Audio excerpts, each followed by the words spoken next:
There is something about a pair of handcuffs far above and beyond the mere chaining of wrist to wrist. Mobility is not decreased, and the flailing of hands against an enemy is not greatly impaired. But the idea of being manacled presents a condition in psychology of complete defeat. In completely bewildered defeat, Paul Grayson looked down at the chromium handcuffs with an air of blankness. John Stacey, Z-Wave, Nora Phillips. The policeman led Paul Grayson from the hall amid a complete quietness. Only when they were beyond the curtain and heading towards the stage door did the buzz of outraged conversation start, almost covering the pounding of Thorndyke's gavel. Then the outer door closed behind them and the noise was cut off. Something in Paul's inner mind felt grateful that the car awaiting was a standard model of police car instead of the traditional patrol wagon.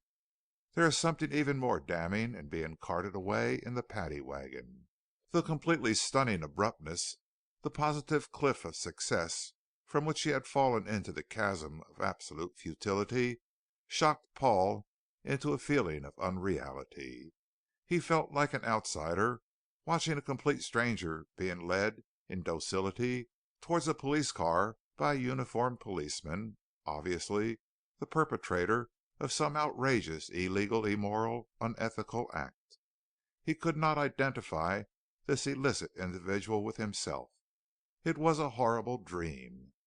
And in this dreamlike state, Paul took note of a series of completely non sequitur details, which his mind recorded in minute detail. He noted a woman in an outlandish hat, a man in tuxedo with a wrinkle across the facade of his boiled shirt. The sidewalk was rough under his feet. The street was asphalt instead of concrete. Mars and Venus were in the quadrature. It must be quite early, because Venus sets not too many hours after Sol. There was a light blanked out in an electric sign advertising some obscure brand of cigarettes. Cool, and Paul wondered whether the missing space represented Y, I, or O, because he did not smoke that brand. A convertible coupe roared past with a redhead's hair blowing back, and there was a dent in the left front hubcap. The police squad car was number 17. A woman that Paul instantly catalogued as the Boston type dowager sniffed and turned away. The girl giggled as her boyfriend led her towards a cocktail lounge. The handcuffs jangled and caused more attention than the presence of the policeman. Down the street a theater marquee flashed advertising a stage production called The Bright Young Man. As it caught Paul's eye, the box office closed and the theater marquee went dark. Then, having noted more of his urban surroundings during 13 seconds spent in crossing a sidewalk than he had in several years of living there, Paul found himself installed in the front seat of the police car between two burly officers. Paul was not a small man, but he felt like a midget between them. There was no noticeable grinding of gears, nor jerkiness as the car swooped away from the curb and the siren wailed to clear the street before them. Expertly the driver maneuvered through a red light and turned against traffic, swerving in and among the hesitant cars like a fencer. Then they were beyond the busy thoroughfare and racing down a quiet street, their own siren creating a shrill that could be heard for blocks. Even inside of the car it was loud. Outside it must have been terrific. The radio broke into life. Attention, attention, all cars attention. The driver and the other policeman stiffened slightly. The driver turned another corner onto a traffic street.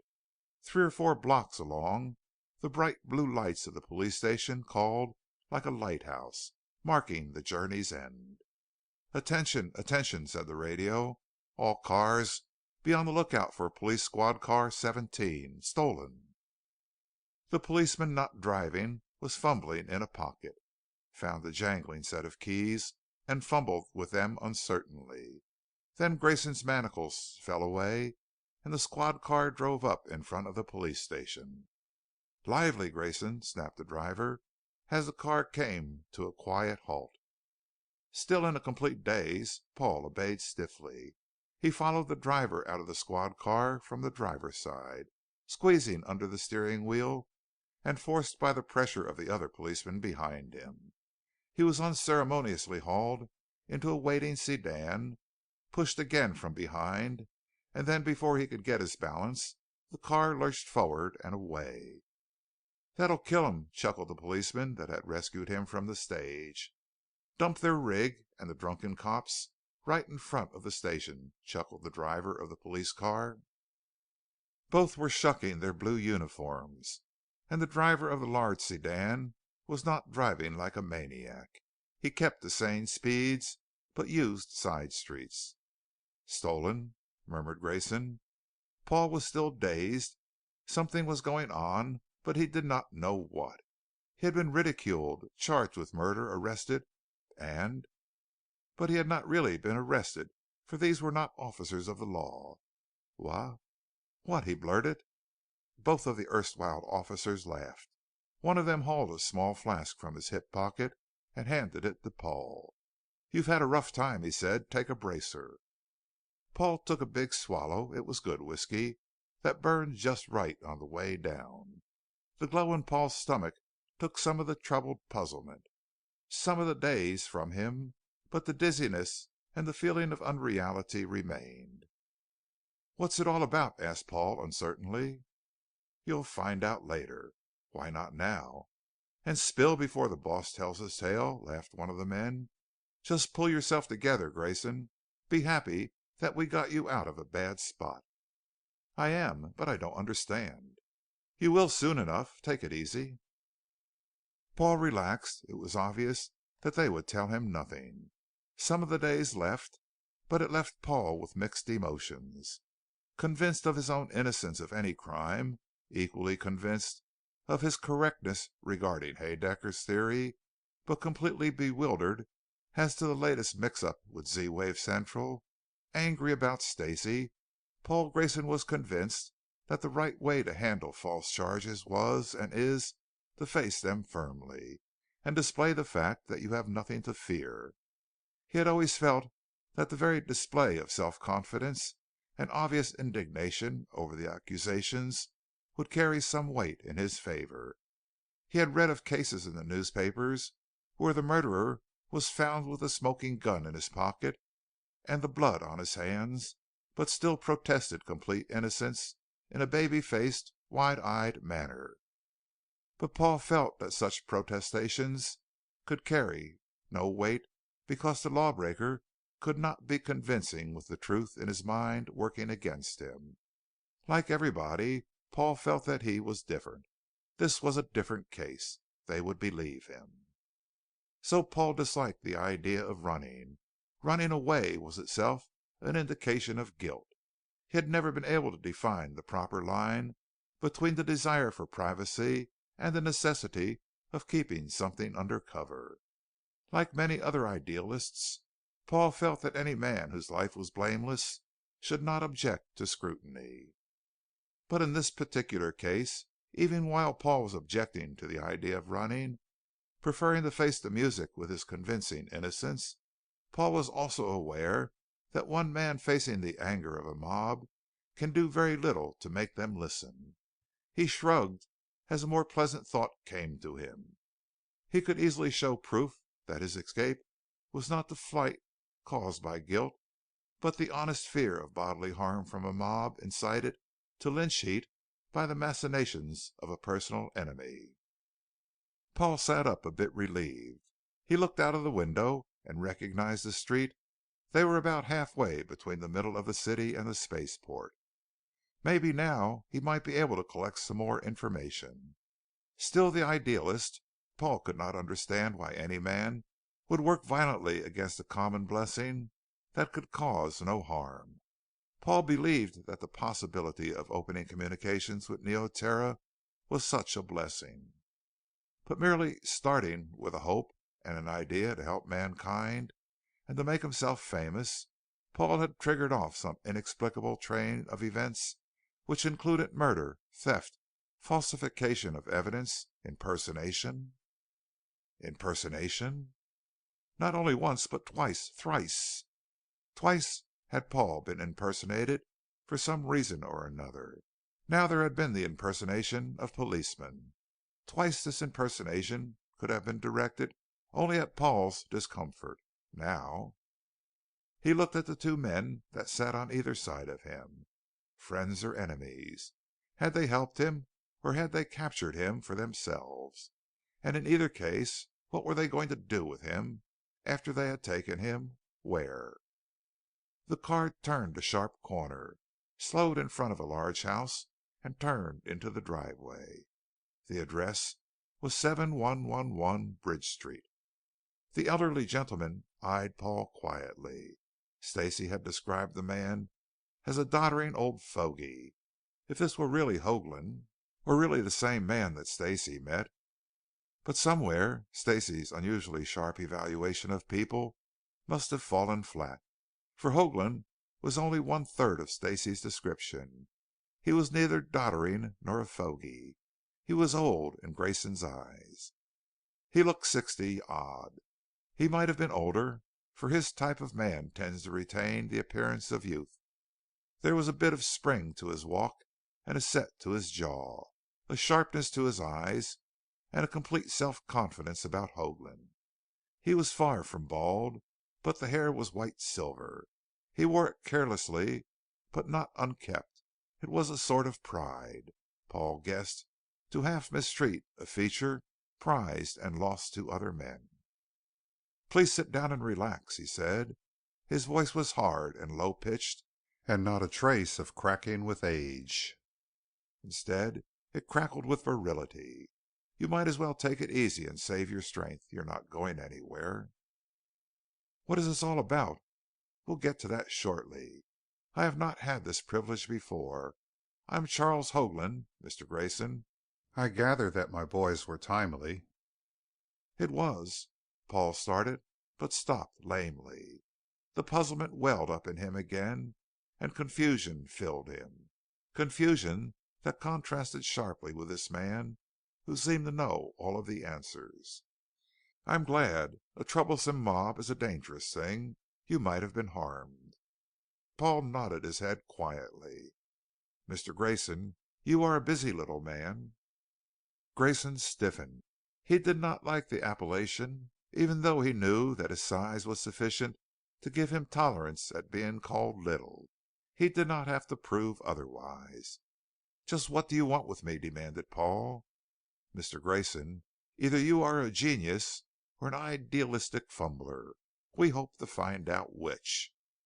"When you find out, will you let me know?" snapped Paul sarcastically. "Be only too happy to," smiled Hoagland. "So we'll start now. Just how solid are your theories about the Z-wave?" Paul shrugged. "How solid is any theory about anything?" "Let's not argue." "I'm not arguing. I'm stating a fact." "You are stating an argument. You have just answered a direct question with a hypothetical proposition." Paul grunted. "May I ask you a direct question?" "Ask. I may even answer, depending upon the nature of the question." "Then, just how solid is your knowledge of science, any science?" "Sketchy. Some men hire carpenters, some hire accountants. I hire scientists." "Then let me explain my first reply. Any scientific theory undergoes several transformations before it is an accepted fact. For instance, some phenomena is caught or observed by some experimenter. To explain the phenomenon, the scientist suggests a hypothesis. To further the art, the hypothesis is expanded so that other experiments can be performed. These have the dubious character of predictions. And if such and such is the explanation, then if we do this and so, then something that will take place. Physical laws and limitations are set up, and while one group works according to these laws, another group will try to ascertain whether or not the same effect can be produced because of some other proposition. Frequently the original observation produces erroneous evidence, and then the conditions are changed to meet the experimental evidence as such progress is made. Eventually, the original hypothesis will become a theory. In shorter words, continued Paul thoughtfully, an hypothesis is a suggestion untested. A theory is a hypothesis which is undergoing test and for which some basis of truth is evident. A fact is a theory for which there is considerably more favorable evidence than unfavorable evidence, and a law is a fact against which no one has ever come up with any evidence to dispute it. Hoagland smiled tolerantly.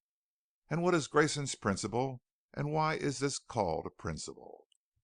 Haedecker's theory is that the Z-wave will not cross interstellar space because of the lack of solar activity. Grayson's principle is that the Z-wave can be made to cross interstellar space under one certain condition, and that this condition is a prime limitation even in intra-solar communications. The principle terminology, smiled Paul, is like so many other names. Pedantically, it is a principle because it is a prime factor. On the other hand, the name has a sort of ring to it when spoken aloud. I have an idea that Lorenz is put before the Fitzgerald because of the auditory ring. Ending a name with a sibilant makes the possessive case difficult. Planck's constant rings better to the ear than Planck's factor, and Avogadro's law is easier to manipulate than Avogadro's principle. These are not selected deliberately. They are chosen inadvertently by lecturers who tend to emphasize a phrase by its sound. Even the unskilled lecturer will do this. A pure scientist with no grandiose ideas will automatically select a name that presents no lingual tongue tripping. Hoagland smiled. Ah, how we progress behind the scenes. From fission reaction to A-bomb because of headline newsprint space. Semantics was a fine definitive term until Korzybski got the word involved with dialectics. Possibly Korzybski decided that semantics rang better to the ear than dialectics. But let's get back to Grayson's principle. Take it from there, Mr. Grayson. The main idea is... I know the main idea. That was your hypothesis, unsupported by evidence. What I am interested in is whether Grayson's principle has what it takes to become Grayson's theory. You mean was I successful? At last you have arrived at the salient point. I mean exactly that. I don't quite know. You received the Z-wave message on Proxima? Yes. Then, Paul grunted, everybody knows more about this than I do. I received the message. I was then informed that it was impossible for me to have received the message because Z-wave Central was not running. How do you account for this message? I can't. Maybe. And here Paul looked Hoagland in the eye. Maybe Miss Nora Phillips can explain. Who? Nora Phillips, said Paul sharply, or have you never met her? Should I have met her? Look, Hoagland, said Paul evenly, I don't know what this is all about. You've got the chips and the cards and the dice. Your playfellows accused me of complications in the murder of John Stacey. Ergo, you must have heard of him. And Stacey's only connection with you is because he was engaged by me to find out what kind of game Nora Phillips was playing with me. Since you know the connection all along the line, you are also aware of the fact that Nora Phillips entered this house, and that Stacey came here seeking her, having informed me of the first fact. So we're all aware of some of the facts. Let's not play any more games than necessary to save face, huh? You talk rather boldly for a man in your position. Hell's eternal bells, should I grovel in fear? You and whatever factions are shoving me around obviously want me alive for some obscure reason, otherwise I'd have been eliminated instead of impersonated. So long as I am alive, I can continue to hope for the future. Oh, we have no intention of eliminating you. Then what's this mad game all about? We have no intentions of forearming you, either." Paul shrugged. "It will be useless for you to deny that all this mess has nothing to do with the Z wave and Neoterra." Hoagland eyed Paul humorously. "My young friend, you have the makings of wisdom. I'm glad to hear you realize that your only cry to importance is your firm belief in the error of Haedaecker's theory. Maybe you won't mind explaining one small item." "Maybe." "If for some reason I am in your way because of the Z wave, why was a man impersonating me who could only impersonate me for a limited time?" "Occasionally," said Hoagland loftily, "some broad highway to somewhere must be blocked for a limited time only. So I got a crack on the skull that wouldn't last. Eventually a man impersonating me would head for Proxima I to do something there, God knows what, while the real Paul Grayson was free to complain to everybody that he was really not on Proxima I doing his job." "Someone slipped. Supposing," Hoagland suggested, "that you were held incommunicado while your double went to Proxima I and performed your job, complete with the automatic motion picture cameras you installed for a posterity, and Haedaecker's greatness.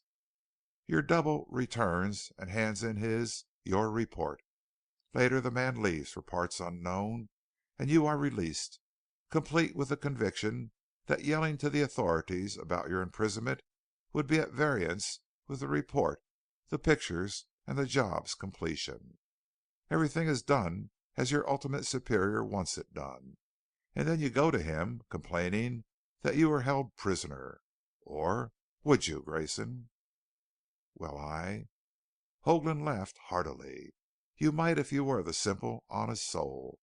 But Paul Grayson has been making plans to test the Z wave on Proxima I for a long time, and couldn't afford to have someone asking questions as to why Paul Grayson got himself into a cockeyed mess." "But what would it accomplish?" "Stall you for some time." In the back of Paul's mind there was a picture of a very attractive woman opening up eager lips and the warmth of a vibrant body beneath sheer silk, setting up the clay target. He had to know. He did not want to merely guess the answer. But Nora Phillips had turned up just as Haedaecker was getting nasty. Had she turned up to stall Haedaecker? Hoagland wanted the Z-Wave business stalled for some reason. Nora's actions appeared to be that of someone bent upon aiding Grayson. Even in the long run, her falsification of the Z-Wave reception on Proxima I was one step in getting mankind interested in the problem of communicating with Neoterra. "So you erased him when he failed, I mean." Hoagland looked unhappy. "Unfortunate but necessary. However, Joel Walsh was a type of character that mankind can well do without." Grayson grunted angrily. "Why not bump him first?" "Until he proved completely useless he had a place," said Hoagland coldly. "There's just enough bad in the best of us, to quote an old cliche. I suppose when a player has enough pawns he can afford to sacrifice." "Only useless pawns." Paul looked sourly cynical. "And I am the White Knight?" Hoagland smiled affably.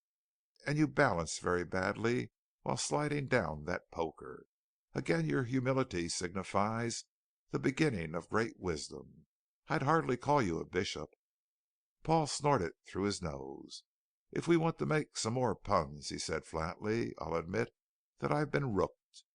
But who is the queen in this mad game? Nora Phillips?" "Hardly."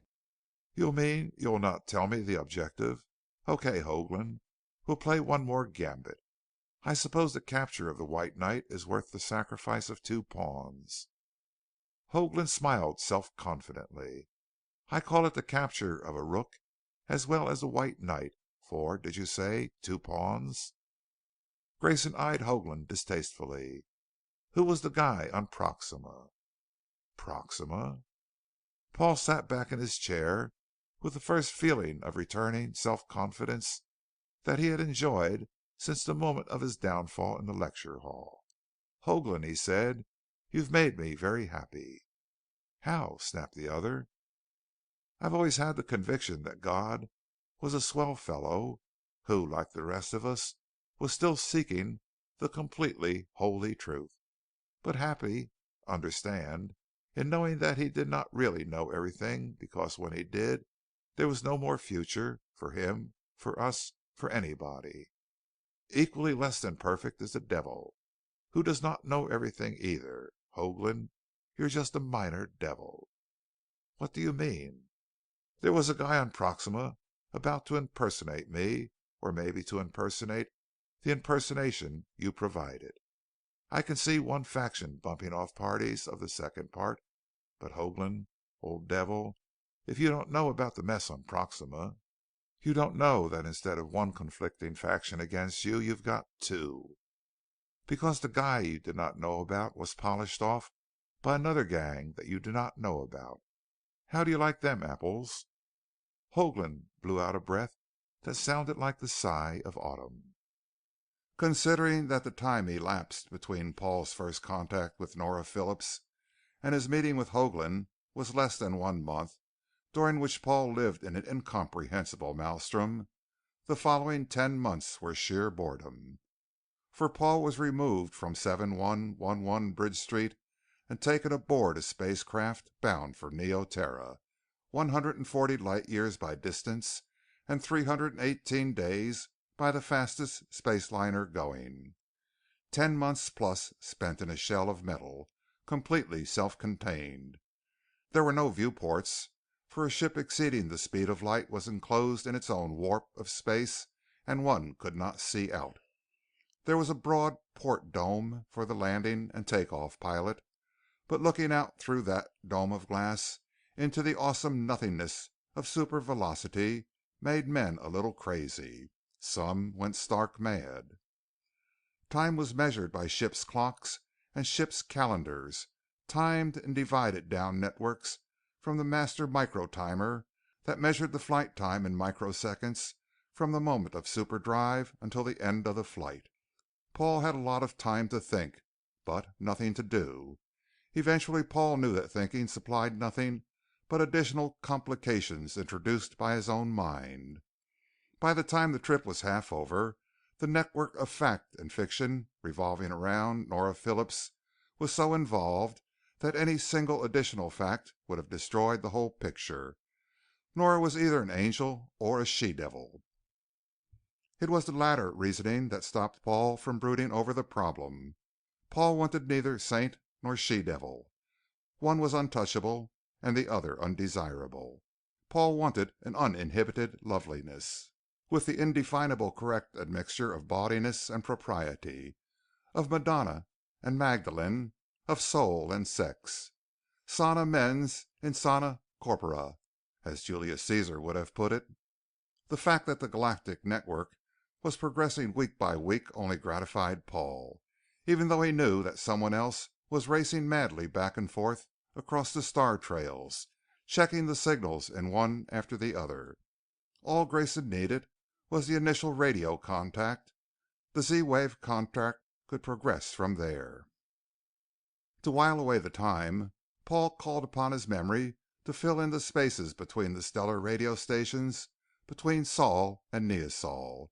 He did this with the aid of the pilot's star maps, which were made available to him. It was a flat map instead of the three-dimensional space model necessary for true distances, but it served as well as a Mercator projection of the Earth, which is a spherical body and far from flat. In the space model, the first link was to Proxima, a sort of test link started some time before the rest. There were 4 other links that led from Sol to nearby stars, spread out in space angles from one another. From these, each had 3 or 4 lines out and still away from Sol, some crossing the near gap and some crossing back between the other first step stations until a complete pyramidal cross connection of solid triangulation was obtained. Then across the longer reaches of space, long-term links were running between longer distance stations. These would complete other space triangulations across the galaxy, year by year, until the final radio beam from Sol to Neosol landed, 140 years from the start. Each completed link between star and star would improve the surveying of the galaxy, and bring Neosol's dimensional error down and down through the banks of figures best stated by exponents of 10. Astronomers work in light years, man works in miles. An error of a light month in 140 light years is not much error, but an error of 2,000 million miles is still a long way for man to correct for. So Paul made a planar chart of the galaxy between Sol and Neosol, and from memory and calculations he filled in, week by week, the completed links.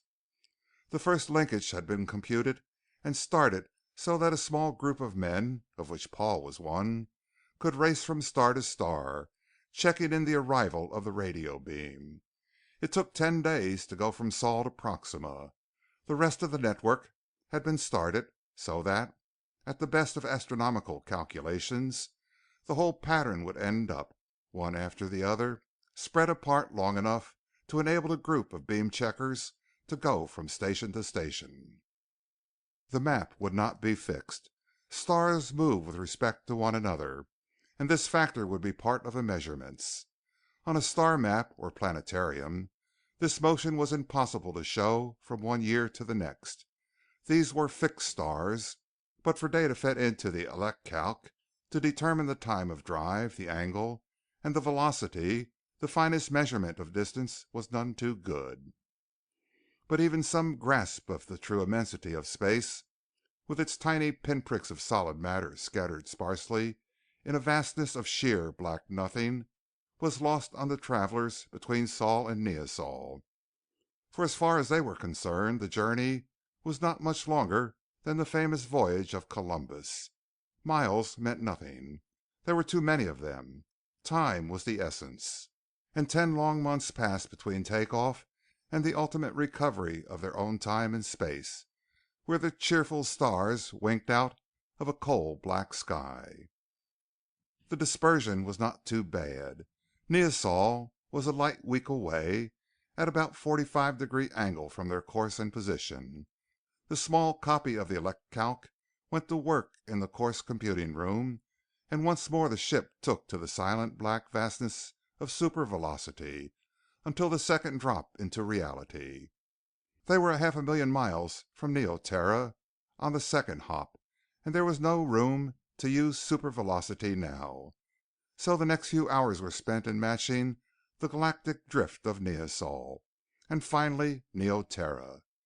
But after 10 months of living in an electric lighted capsule of metal, a half day of jockeying before landing was pleasant. But as the ship started to drop down toward the planet, Paul realized with a shock that it was not Neoterra. As space trained as Paul was, even he could not tell one star or one sun from another until something more featureless is offered for comparison. The planet was definitely not Neoterra, and this Paul knew only because it obviously bore no atmosphere. All he could be sure of was that this star was close to Neoterra as stellar distances went, but which star he had no way of knowing. He knew that the star was not Neosol because none of the planets of Neosol were without atmosphere. Such an absolutely minimum of negative evidence could only tell Paul where he was not. He was not on a planet of Sol nor Neosol.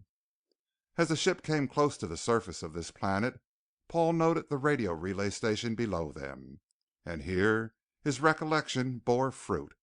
This planet was of a star about 5 light years from Neosol. He thought carefully.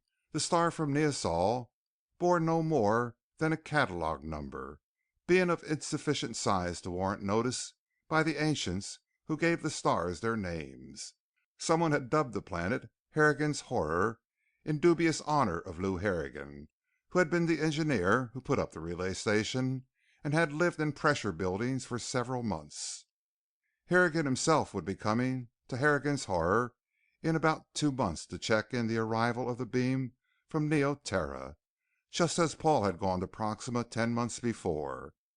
Just what Hoagland's crew of cutthroats intended to do on Harrigan's Horror, Paul could not determine from the myriad of unpleasant possibilities he could conjure up.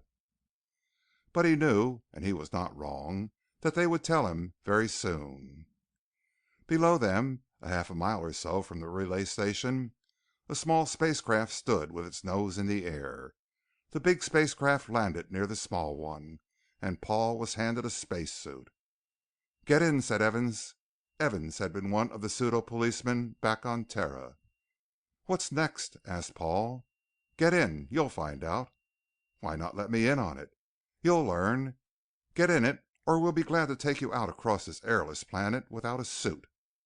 "That wouldn't do you much good." "No?" The man's attitude convinced Paul that this was the termination of any idea of keeping him alive. Until now they had been saving him, obviously for this. Paul's faith in the idea that kidnappers do not kill people after keeping them alive for almost a year began to wane. For some reason it had been necessary to keep Paul alive this long. But now Paul had no intention of dying by going out across Harrigan's Horror in his city clothing. Paul looked across the face of Harrigan's Horror and blinked. The huge emblazoned registry number was half hidden around the side of the spaceship, but Paul knew every rivet in her. That ship was Paul Grayson's BurAst PG-1. A glimmer of hope came. He got into the spacesuit and was led across to the smaller ship by Evans. A pilot in the BurAst ship let them in through the airlock and swung his helmet back over his head and greeted Evans glumly. "Thought you'd never get here," he said. "When did you take off?" "Hour after you did." "Been here long?" "107 hours, Sol." Paul looked around. Everything was in place, everything in order. "What goes on?" he asked. Evans turned to him. "I don't mind telling you, Hoagland has no intentions of letting you or anybody else start this Z-wave business between here and home." "Then why this stuff? Why this setup?" "You've stirred up enough interest to make some men curious. Now you'll stop it." Paul scowled at Evans. "Look," he said testily, "this Z-wave communications is not going to die with me. Killing one man isn't going to stop curiosity one bit." Evans laughed. "You've stolen a spacecraft belonging to the Bureau of Astrogation, the one filled with Z-wave gear. A fugitive from justice, you've come to this station, which will be the next radio beacon checked, in which is also close enough to Neo-Terra's Z-wave central for you to make connections and get whatever contact you need for your Z-wave line across space. Now, Grayson, item 1. Your ship is a bit roughed up because of a hard landing, so you can't take off. You've been very busy laying a line from the station to your ship so you can tap into the radio beacon, and so you've used up quite a bit of your air. Since you have not the keys to this station, you cannot get in there, and besides you'll find your spacesuit is inclined to be dangerously leaky. In shorter words, you're trapped on this ship for want of air, and you'll find that whatever you think you can think of, several others have thought of it first and done something about it. Item 2. Harrigan will not be checking the station upon beam arrival. Like the rest, it is automatic, and it will register. Harrigan is going to be very busy elsewhere. In other words, you'll find that your one chance for salvation is to establish Z-wave communications back to Neo-Terra so you can call for help. Item 3. Regardless of what you do about it, you will be found here about 4 months from now, the victim of asphyxiation caused by being trapped here. You will have done a major effort toward making your Z-wave gadget work. Having failed, in the moment of desperation, the two worlds will hear about it, and men will then discount your wild theories. And if I should succeed? You won't. We're better chess players than that. In other words, Harrigan is a friend of yours. Well, that's part of it. And I suppose when I'm found, there will be all sorts of records and data and frantic experimentation to show that I tried and failed. You get closer and closer all the time. But you can't stop progress. Maybe we don't want progress completely stopped, only stalled for some time. But what reason can you give? We're not stating any reason, Grayson. We have our reasons, and to us they're good ones. But stow it, Grayson, and have a good time. Paul got a good view of the picture after they left. His masquerader might have returned from Proxima I with honest data about the beam, but Paul Grayson might as well have been found in a wrecked landing on Terra with evidence that indicated complete failure in the Z-wave. There or here, what difference? So in the next few hours, Paul ransacked his spacecraft in complete futility. He was trapped on Harrigan's horror. Had Paul been 10 times as proficient as he was with tools and calculations, the Burr-Ast PG-1 still would have remained where it stood, snuggled down in the heat-eroded ground of Harrigan's horror. His spacesuit, the one left him, was nothing to wear while wandering around on the sun side of a close-in planet. He doubted whether he could cross the distance between Burr-Ast PG-1 and the relay station, even if he had the air to spare. Of course, he had quite a bit of air, both bottled and revitalized, from the greenery in the hold. But the greenery was none too healthy, and the bottled goods were almost gone. His compressor could have been made to work, and Paul could have made it to the station. But for what? To stand there and die? Or to die along the route in a leaky suit? Breaking into a fort was no more problem than breaching a relay station from the ground. They had been built to last for years against wind, erosion, burglars, pirates, and/or pressures of the inner air, against airless planets such as this. But Paul's problem was not merely escape. He might have tried to make the relay station if this place offered any hope. Even then, Paul might have been able, as a last-ditch measure, to break into the relay station somehow. Assuming that he could break into the station, that would let the air out. The only way one could break into such a station without letting the air out would be through the airlock. And breaking into that sort of bank vault construction was no easier than cracking the wall without letting the air out. The nearest radio receiving set was 5 light years away at Neosol, and if he could beam the radio call, it would take 5 years. He looked at the Z-wave equipment and thought, could it? Whatever the rest of the universe thought about Paul Grayson and his idea about Z-wave, Paul still had faith. Furthermore, he knew as much about Z-wave gear as any other man alive, up to and including Haedaecker himself. Evans said that the Z-wave wouldn't work. How bad could they foul Z-wave equipment? Could they foul junk so bad that Paul wouldn't be able to make repair, or would they? Paul tried the radio. Naturally, it was silent, but it was not dead. It gave a rattle of cosmic static. 4 thundering blasts came in across the ultra-shortwave band, 4 of the beacon's outgoing transmitters unmodulated, directed at other stations across space to the nearest stars. He tried listening along the frequencies of the local oscillators of the receiving sets to collect any incoming beacons, but he realized that they would not be turned on. Yet there was a point in keeping the transmitters on. But there was no use in turning on a receiver 4 or 5 years before the signal got there. He hit another transmitter, and as he listened to the unmodulated signal, it began to pip in a timing signal sequence that some technician would use 5 to 15 or more years from now when it arrived at some other star station. They had not fouled the radio, but that was like letting a prisoner on Antarctica keep his hearing aid. Not worth a damn for helping him escape. Paul then tried the Z-wave. It was not dead, so far as Paul could tell. It did not crackle with cosmic static, but there was a faint hiss. Paul wondered about the connection to the station across the plain. They must have some sort of connection, otherwise the flanged up evidence would not ring true. Paul began to tune the Z-wave receiver, just partly in hope and partly for lack of something to do. Damn, he swore. Grayson, Grayson, that you? Paul blinked. Hearing things? Grayson, Paul Grayson, is that you? Paul grabbed the microphone like a drowning man clutching a straw. Hello, hello, Neoterra.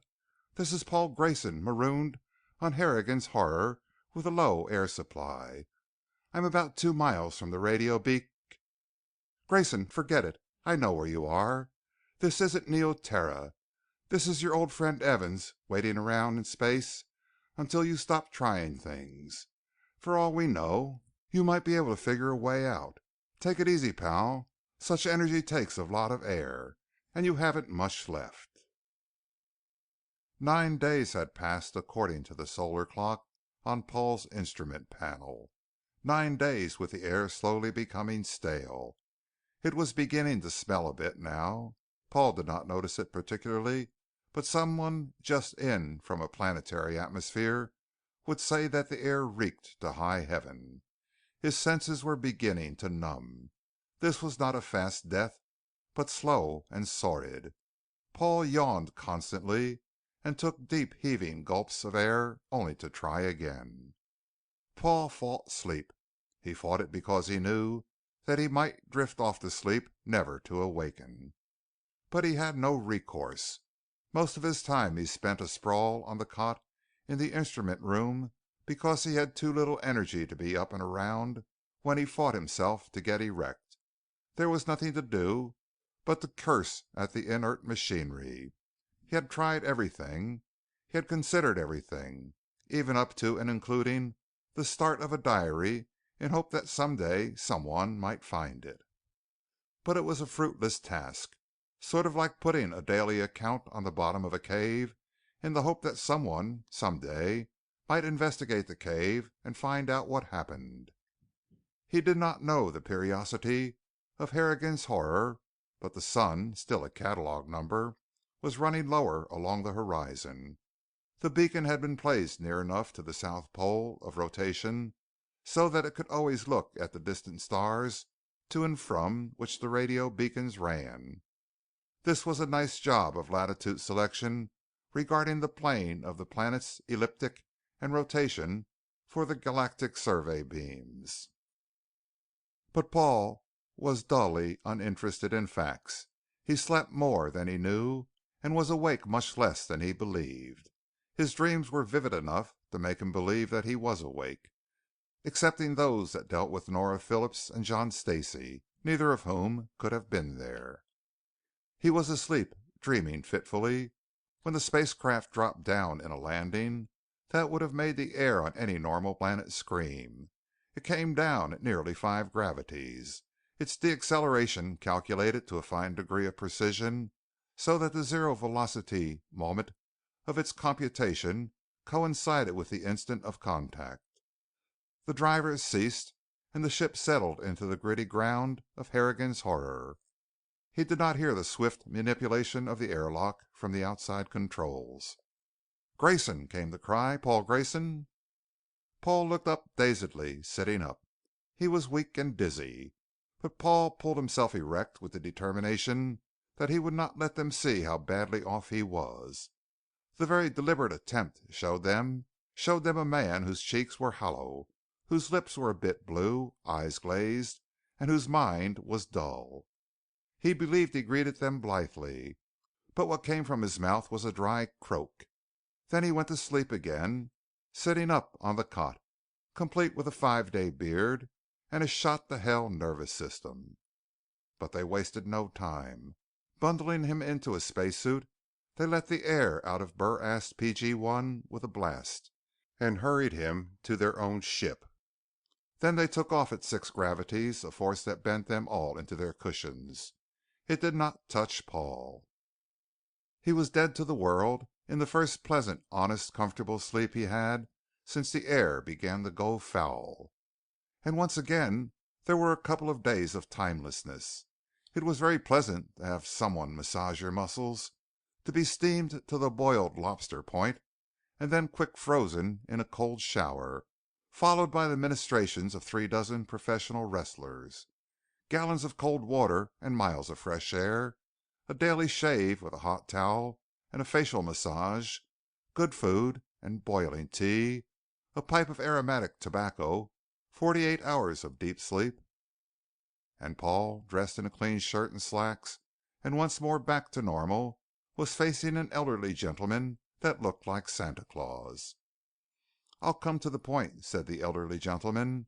"I'm Franklin Huston. I am one of a group of men whose desire is completely political. This time it is also a bit personal. Perhaps you are one of the few men we can talk to who know something about Nora Phillips." "I have met Nora Phillips." "We know." "I'd like to meet Miss Phillips again." "That all depends." "On what?"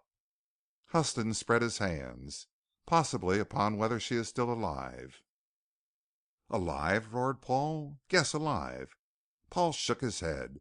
"If they killed Stacey they would not stop at—" There was a moment of silence. "Stacey was killed?" Paul looked up. "Almost a year ago. Of course it is barely possible that the news would be here by now. We took off very shortly afterwards in a fast ship, and the official news might still be on the way." Huston hit his palm with his other fist. "We need something faster than 10 months communication time," he cried. "Hell, we're no better off than the Pilgrims, hoping for some news from England. Grayson, what happened?" Grayson started to explain, but halfway through he stopped thoughtfully. "I've missed a point," he said. "I don't know that Stacey was killed. After all, the men that arrested me weren't officers, just henchmen of that guy Hoagland." "Quite. Now, while there is a school that seems to apply logic to human motives, or tries to, there's another school that claims that the way people do things are entirely dependent upon their point of view, and no one can catalog human nature. Grayson, I've known Hoagland a long time, and spent most of that time fighting him one way or another. He is as cold-blooded about murder as a snake, but he is a sort of string saver as well. Anyone who has a bare chance of chipping in something toward the furthering of Hoagland's plans he will keep alive. And it is no great problem to keep them sequestered off somewhere away from contact until he needs them. For instance, Hoagland would be disinclined to kill Nora Phillips because in some way she might be useful to him, if only as a hostage. John Stacey is another item. Stacey might be kept alive for some reason. This is a big-time game, Grayson." Paul grunted unhappily. "A year ago I was a man hopeful of trying out an idea.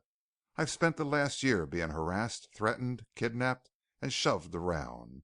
It looks like a big game to me, but I don't know what the rules are or what the prize is to the winning side." "You don't?" "It revolves around me. I can see any number of reasons why people would go to bat for a system that will lead to communications across the galaxy. But for the life of me, I can't see why anybody would prefer isolation." Paul, as a student: "How did your history compare with your math?" "None too well." "Why did the Puritans leave England in the first place?" "Something about their religion." "The books call it religious freedom. The fact is more likely that they did not like the way things were being run in England. Well, forget that and tell me why the American Revolution was fought." "Because of taxation." "Balderdash! That was just an excuse. I've heard that roar about taxation without representation every 4th of July since I was a kid. Sure it was that, but why? Why? Well, because it took months for anything to cross the ocean. Letter, information, data, anything. A representative would always be some months behind the demands of his job, and his people would be months behind him. The upshot was that people were being ruled. Note that I said ruled, from a distance, in time and space. Neoterra is being ruled by Terra, remote in time and space. At this moment, Grayson, Neoterra can go in one of two ways. I should say Neoterra and the whole galaxy. This is the crossroads, the fork, the place where one single decision or act will dictate for the future the entire history of mankind among the stars. One way is to have each stellar system set up its own autonomous government, an entity in itself, until at long last we have a million stars with its own set of rules and regulations and customs. Then someday someone may discover some means of cutting down the flight time between the stars, and then we shall have a fine millennium of galactic wars for this reason or that, until the galaxy is settled down to some form of integrated government. The second course, Grayson, is to start this thing off with a solidarity. Let mankind spread through the galaxy, but let each new stellar system recognize that it must be part of the whole, and not a world in itself, with no outside interference. Remember, strife between men ended with the community. Strife between communities ended with the state, while strife between states ended with the country. Finally, strife between countries ended with the unification of Terra. But in this unification there is plenty of self-government. Eventually, strife between worlds must end with the galactic government, unless we can bypass the colonization, growing into autonomy, and then fomenting strife. And this faction on Neoterra hopes that this time man will get off on the right foot. And the way to do it is to let people know on Neoterra what happened on Terra yesterday, and not next year. The Z-Wave? Huston smiled. Serene in your own little Terra, you do not even know of the wrangles we are now going through. Of course it takes 10 months for a fast ship, and the news is so remote and far away. The president of Neoterra will be elected in a year. We have had already 2 vigorous candidates, one of which is speaking vigorously for autonomy and freedom from Terra intervention. The other is for continued harmony. Promise the people something positive and they will vote for you. But we have nothing to promise, save the interstellar link of the Z-Wave, a damned poor offering. I'd say it was damned good. Huston eyed Paul sharply. How do you know? Paul opened his mouth and then closed it again. I don't know, he said at last. I think. Not good enough, not by far. But I've been circumvented and frustrated, and I... Huston slammed a fist down on the desk. Grayson, we found you and slid you out from under Hoagland's watchful eye for one reason only. You stand as a symbol to the people of Neoterra. You are a possible symbol of communications. With Paul Grayson free to work on the interstellar Z-Wave, the political campaign will get a transfusion of new blood. When do I start? Huston nodded. Now, but not here. We will have no damned nonsense. The fate of this political campaign rests upon your work. I see that. 4 months flight time from Neoterra, there is an equilateral trinary. Latham's triplets. One of the network beacons is on Latham Alpha IV. You will go to Latham Beta III, where we have an extra-terran botanical research outfit. You can set up a laboratory there and go to work. But why not go back to Harrington's Horror and pick up the radio beacon when it gets there? We can save a lot of time. Grayson, you are a symbol. You may be a tin god with feet of clay for all we know. So far all you've done is to create a ruckus, hollering against Haedecker's theory, which you have not substantiated by any shred of evidence. Faith is a wonderful thing. I wish I had more of it than I have. But hardly a bulwark against the slings and arrows of life. So we'll not dicker with a proposition that may go wrong. But if I am to work... Huston smiled serenely. I've often wondered why they call it political science when the main idea is to get your point across whether it is true or not. We'll have no part of any experiments that may deal in failure. You go and work on Latham Beta III, where reports of progress can be made without having a lot of curious people around to watch the answers. Paul scowled. And it isn't going to take more than a week following the initial announcement of success before someone is going to try it from Harrington's Horror to Neoterra, or from Proxima I to Terra itself. Then what? Huston put his forefingers of his hands tip to tip. Well, you see, it is not quite as easy as you first imagined. It takes quite a bit of specialized equipment, and therefore the simple test will not work. You'll be glad to make a demonstration, but you are far too busy making a setup that will ultimately bring a voice-to-ear communication between Terra and Neoterra, which is of course the final touch. Why bother going through a lot of piddling little demonstrations to prove what you already know? And in the meantime? In the meantime, Grayson, you're going to have to work like the very devil to keep your research even with the reports we are making about your progress." Paul eyed Huston coldly. "I suppose that was the main idea behind the flanged up conversation I caught on Proxima I?" "Yes." "Nora Phillips has been very helpful, hasn't she?" "You recognized her voice?" "Yes." Huston looked at Paul sympathetically. "I hope for your sake, as well as hers, that she is alive." Paul grunted. "I've been a sucker." Huston laughed at him.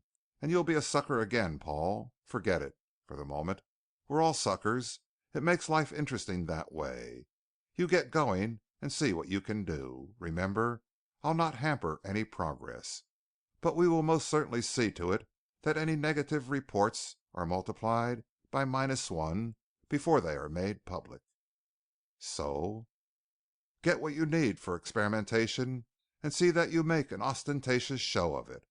Drop a few hints about the galactic network and make a long-range prediction that within a year or two people can pick up a telephone and talk to friends on Terra." Paul eyed Huston. "That won't be hard, I'm convinced. Just be properly vague and unspecific. If you've got to talk at length, take a verbal swing at Haedaecker. Leave the political angle out of it. This is strictly science, and you're a scientist and not a politician. Besides, you've spent so much time a space that you've lost voting residence anyway. This is at least a free chance for you to work, Grayson." "I'm not too pleased at the basic conditions," said Paul, "but I am pleased at any chance to do something about the Z-wave." "Then make the best of it." Latham's triplets, Alpha, Beta, and Gamma, were at the corners of an equilateral triangle about a quarter of a light year on a side. Beta 3 was a small planet possessed of a somewhat odorous atmosphere that was unpleasant but not deadly by any means. Beta 3 was not capable of supporting human life, if by supporting is meant that the planet shall be called upon to accept, foster, and maintain in growing population a colony from Terra without outside assistance. A dearth of light metals on Beta 3 meant that man got insufficient salt to maintain the chemical balance established over a few million of Terran years. There was an abundance of heavy metals there, which eventually caused an upset of the digestive tract. There was also something, or lack of something, in the makeup of the planet and its edible flora and fauna that tended to lower the birth expectancy rate among couples who lived there. Paul did not care to ask which side of the fence Huston was on. One cultural faction wanted this something, or lack of something, isolated, because knowing what it was would permit its eradication and thus cause a rise in the birth rate. The other faction wanted this something isolated for reasons best explained by Margaret Sanger. But for Paul's purpose, Latham's triplets was an ideal laboratory and proving ground. Huston's offer was valid enough. He backed it with a half a dozen young technicians to do whatever Paul wanted, and included a group of 3 small but very fast spacecraft for making tests in space itself. While the Galactic Survey had picked Latham Alpha IV because of its elliptic tilt, and Latham Beta 3 was semi-populated by a few hundred botanical researchers, none of the other planets of the system were being used. Paul selected Gamma 2 as the third relay station, and his group set up both radio beacons and Z-wave equipment on each planet, one of them being not far from the survey station on Alpha 4. Setting both Z-wave gear and radio beacon in operation, complete with their timing gear, it was Paul's hope to show that the arrival of the radio beacon wave was coincident with the establishment of Z-wave contact. Then, because this short distance did compare to true interstellar separation, Paul would have a talking point to make the big attempt across some real distance when one of the beacon stations checked in. He considered for some time the possibility of sneaking in to one of the already closed contacts, of which there were many, with many more being completed every week.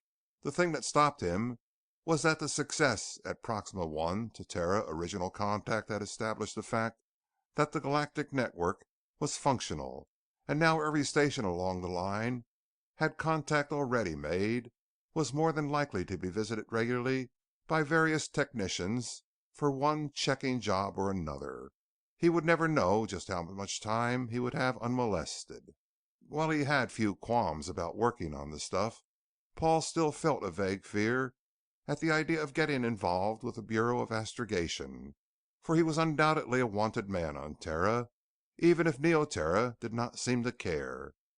With his crew checking each of his own stations, Paul took off in his spacecraft at a speed just below the speed of light.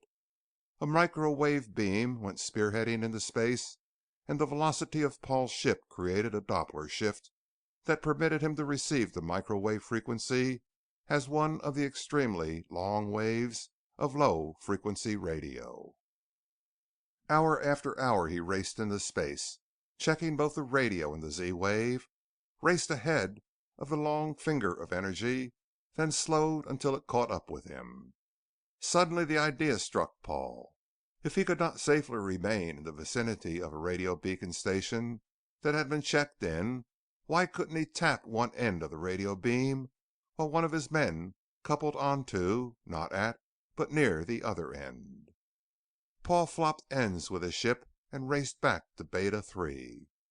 12 days later, Paul was floating free a couple of million miles above a planet known only as the ninth planet of General Star Catalog number 311, or in bureaucratic lingo, GSC 311 was the star, and the planet was 9. As nearly as he could recall the lineup of the Galactic Survey Network, GSC 311-9 had checked in some weeks ago with another star with a catalog number some 5 and a fraction light years distant. The beacon signal from the planet below him roared in like thunder. It overrode the zero position of the volume control enough to drive the loudspeaker into a blubber of noise. Somewhere 5 light years distant, Toby Morrow, one of his men, should be waiting. He might have a bit of trouble finding the beacon with his spacecraft receiver at that distance. Noise was bothersome stuff, and the nature of the signal after crossing light years of space was not often high enough to come in strong and clear on anything but the specialized survey stations, where the input coils were immersed in liquid air to cut the random thermal agitation of the electrons in the wire.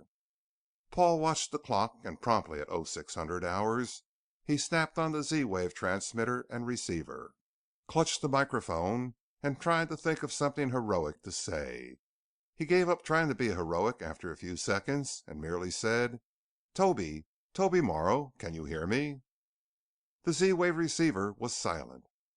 Paul tried again and again, calling until his throat was dry, wishing ruefully that he had made a record to play into the transmitter.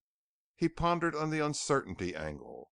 He could not be sure that Toby was observing the same set of conditions as he was, since they were separated in time and space, very well separated by 5 light years, in a universe that would not permit gross matter to exceed the speed of light, but force such high velocity matter into a completely enclosed bubble of its own type of space.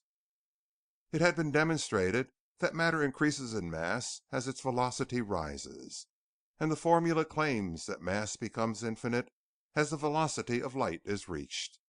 But space itself is warped by mass, and as the velocity rises toward the speed of light, the mass increases until space is warped completely around it, creating a special transitory space of its own. Tests had been made with timed supervelocity missiles running towards an uninhabited, useless planet. The missile, in its own warp of space, had passed through the planet without making any fuss or mark on either the planet or the missile. Then men had tried it.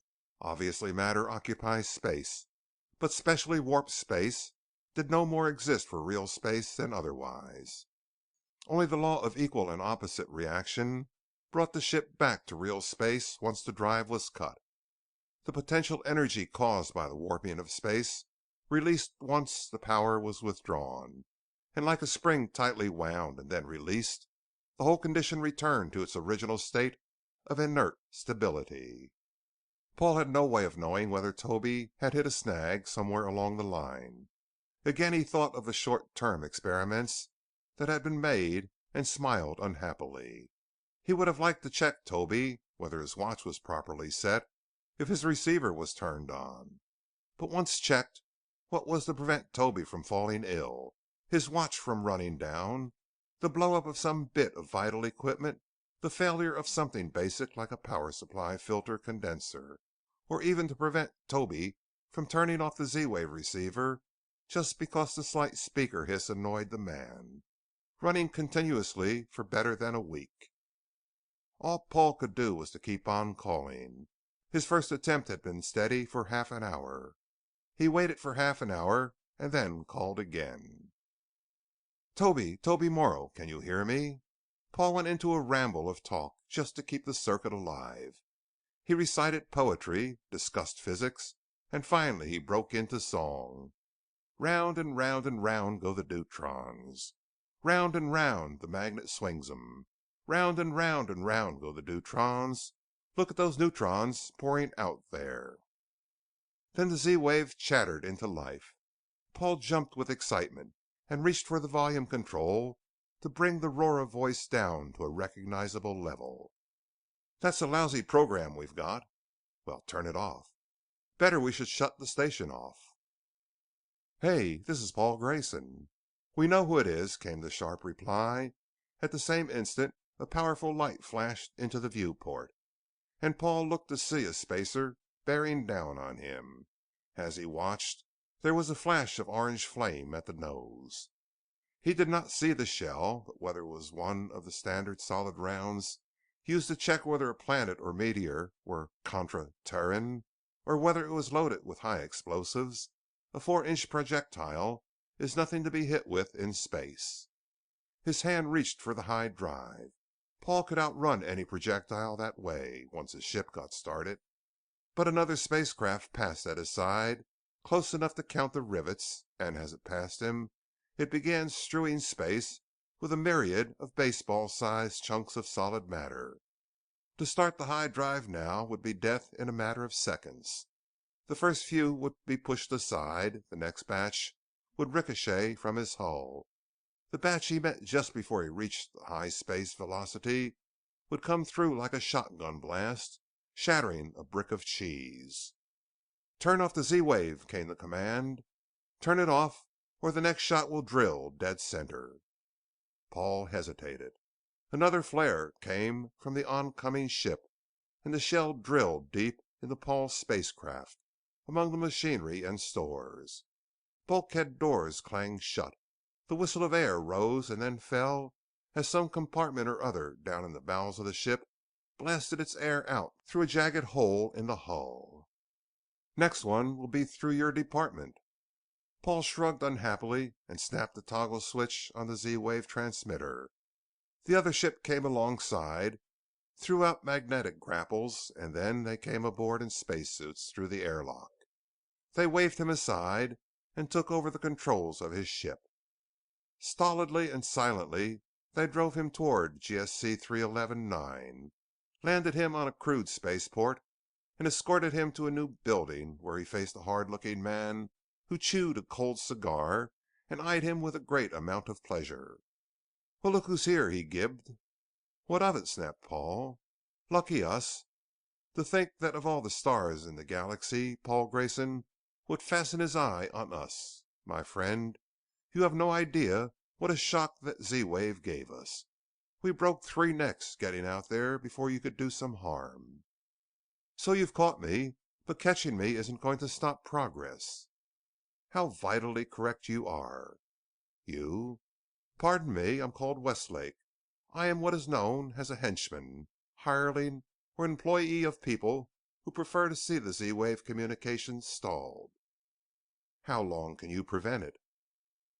"Long enough," said Westlake. "After that, It can start with a big bang. It would be helpful. You aren't going to get away with this, you know. Who, me? I'll bet I do. Just wait and see. I do admit that Z-wave communications would be helpful. For instance, if we had Z-wave contact with Neoterra, I could find out what happened between the last information I got, which came from Terra, and your subsequent arrival here. Last dope I had was your capture and transmittal to Neoterra, where some plan was being cooked up for you. Now, confound it, we've got a few months to wait between my telling the folks back home that I've collected you and what do they want me to do about it. Another angle, Grayson, is that if we had Z-wave networks, I could be sure that our friends on the other end of the line were as quick as we were. If we knew that...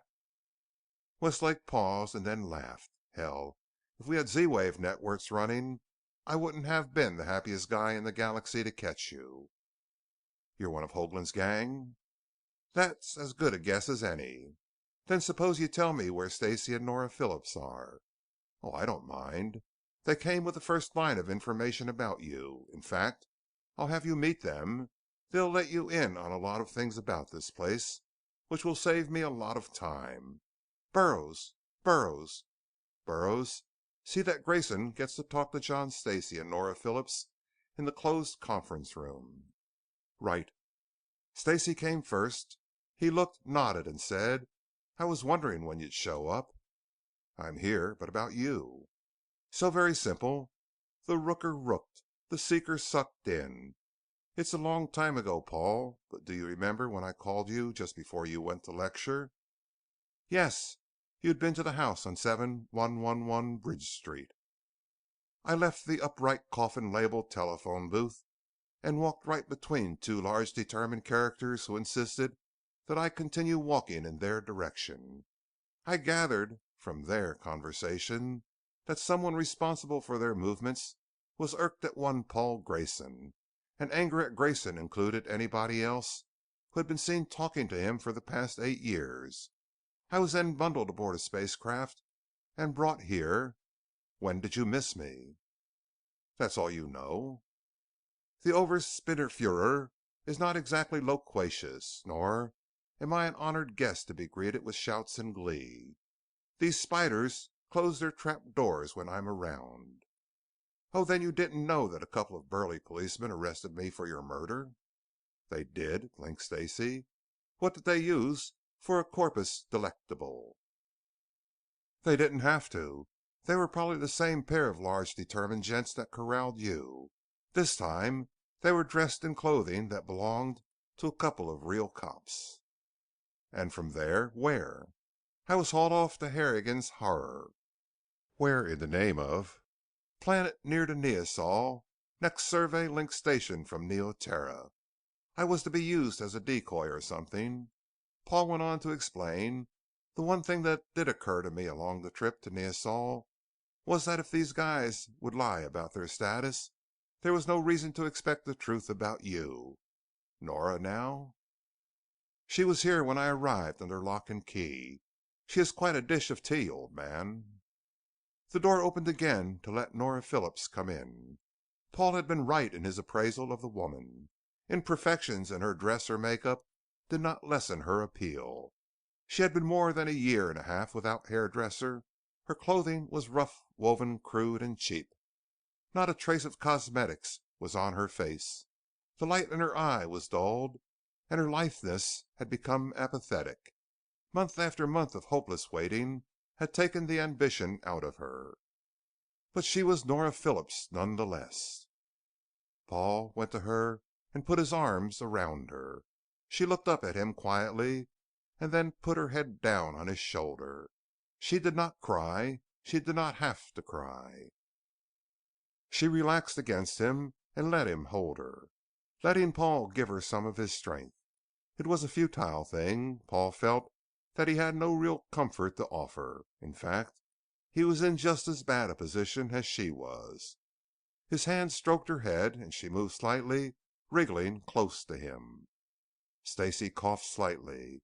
I hate to bust this up, he said softly, and maybe I shouldn't, because you may not get another chance. But now, after a year and a half, Maybe we could all learn something about what the hell is going on. At least tell me." Paul tightened his grip on Nora for a moment, holding her close. Raising her face, he kissed her gently before he moved to sit across the conference table from John Stacey. "Don't you know anything about it?" "I did mention a slight reticence, a certain lack of volubility on the part of mine host. This," said Stacey pointedly, "is the first time I've seen Nora Phillips close enough to let someone else touch her." "Careful," said Paul.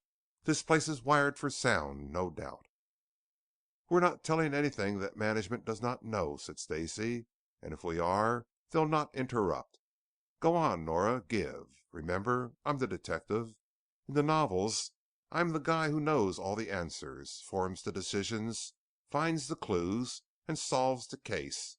Just furnish me with one answer, one clue, one decision, and one solution, and we'll have Professor Moriarty in jail by morning." Nora frowned at Stacey. "You take this lightly?"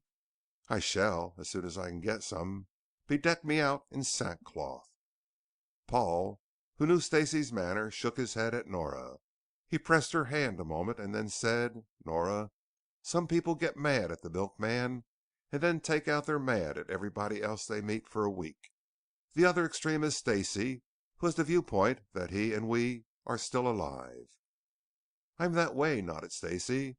"No one ever got anywhere by yelling about the bum deal they got.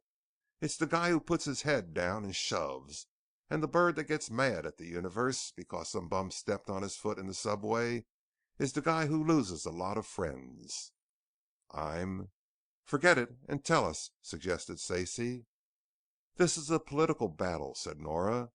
Then she went on to explain as Huston had explained to Paul. When she finished, Paul smiled knowingly. "What?" she asked him. "Hoagland's gang bumped off the guy that clipped me because he flopped. But on Proxima there was another guy made up to resemble me, and he was clipped by someone else." Paul looked at Nora. "Probably the same guy that so conveniently provided a recording of your voice to convince me that I'd solved the problem of Z-wave transmission," he said sharply. Nora shrugged. "That was Ed Link," she said simply. "What happened?" "Someone dropped what looked like a meteor shower on the bird." "That sounds like Link's idea of handling it," she said. "But the deceased?" asked Stacey. "Upon whose side was he aligned?" "Not on Hoagland's. Certainly not on Huston's. Nora, tell me, why did you make that false recording?" Nora looked at Paul, and then pulled him to her and hugged his head against her cheek for a moment. "Paul, as a scientist, you couldn't understand the man on the street. We wanted something to show Neo-Terra. You don't understand this, but Paul, what would have happened if you had gotten away with it?" "But I did not." "Just pretend. Set up a hypothesis for a moment.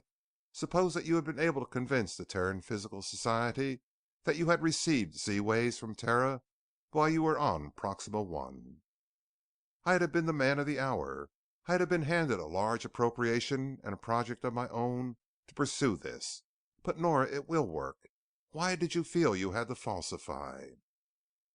"Paul, you are the only man in the known universe that does not think Haedaecker's theory is valid.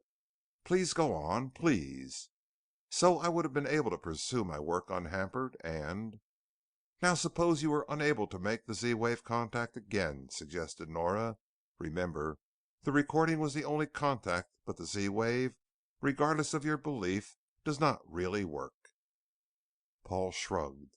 "Lacking a repeat, I'd have begun to study the connection a bit more," he said. "So the upshot would have been hope for those who wanted communications between Terra and Neo-Terra." Stacey looked wistful. "Quoting some great poet that I don't remember other than that it was not Edgar Guest or John Paul Jones. Of all sad words of tongue or pen, the saddest are these. It might have been." "So what do we do now?" Paul looked at Stacey. "This is GSC 1139. Hoagland's gang have Z-wave equipment here, probably trying to see whether or not I am right. So the thing to do is to get free long enough to use the Z-wave equipment for a call for help." Nora shook her head. Paul looked at Stacy. Stacy looked at Nora and said, "I don't know anything about it." Paul looked at Nora. "Do you believe either?"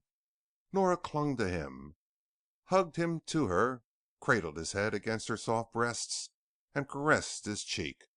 "Paul, Paul, Paul, I do so desperately want to believe. I want you to be everything I want you." Paul relaxed in her arms for a moment, then moved away from her, holding her by the shoulders and looking her straight in the face. He said, "But—" Nora buried her face in his shoulder. A sob wrenched her, and she clutched at him frantically. Then she looked up with tears swelling on the brim of her eyes, tried to speak, but choked and buried her head in his shoulder once more.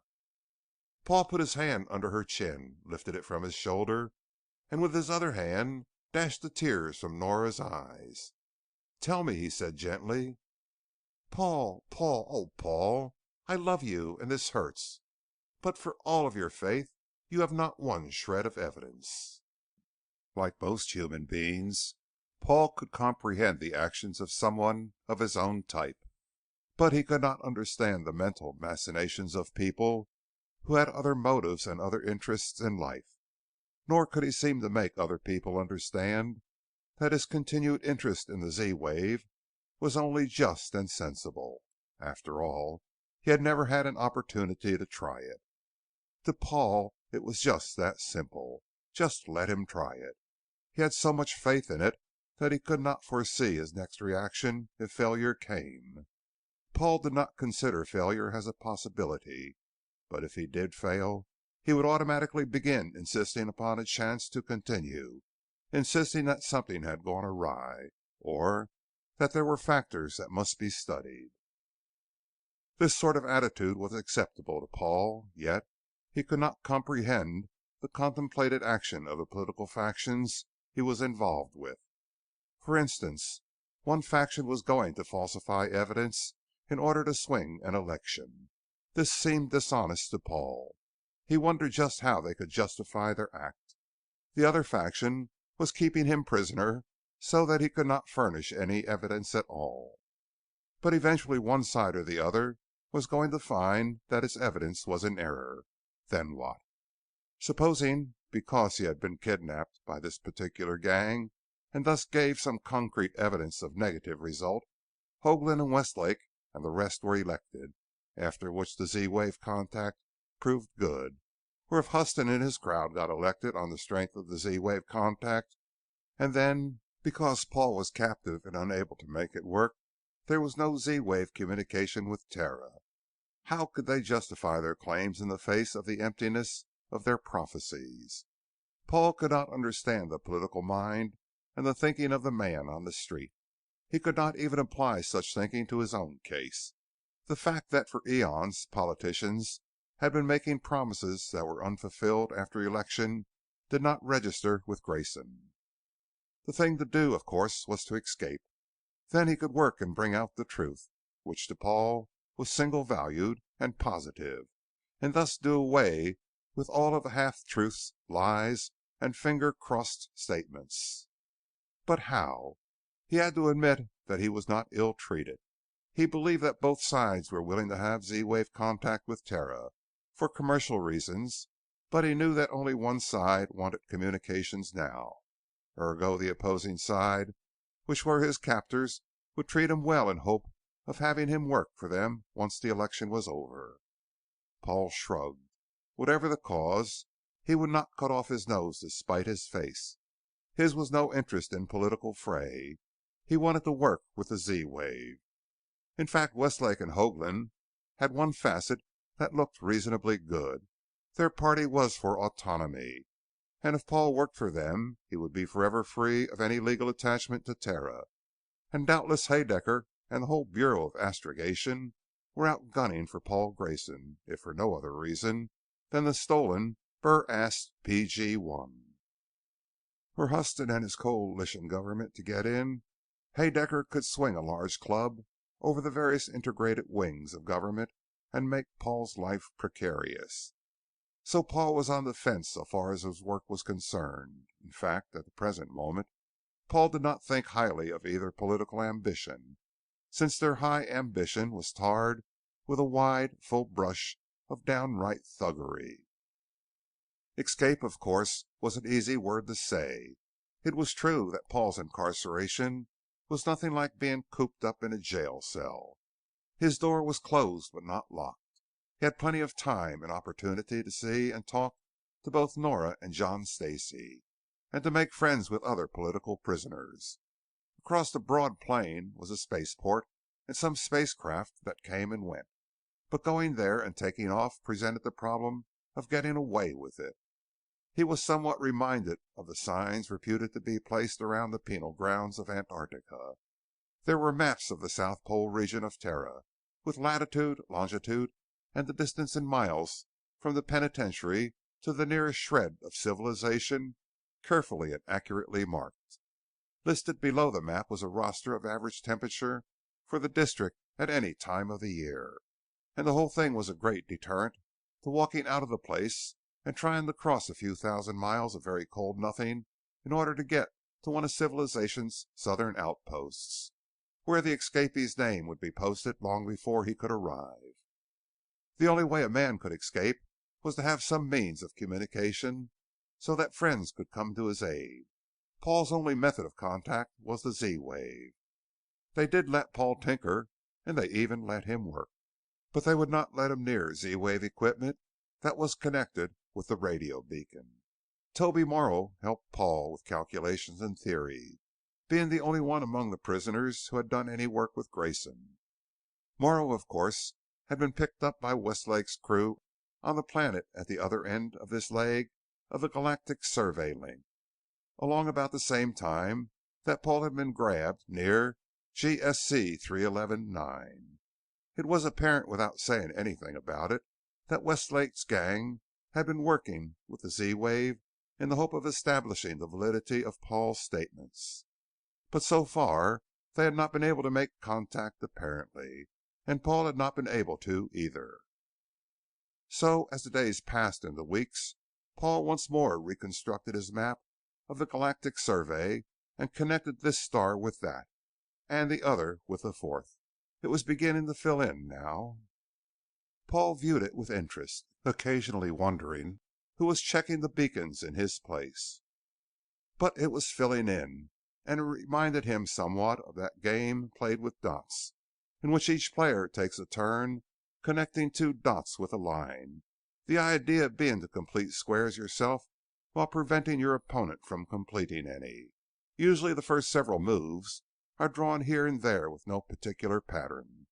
Then as the game progresses, more and more lines connect more and more dots until it is impossible to draw a line between two dots that does not also connect two other, previously drawn lines.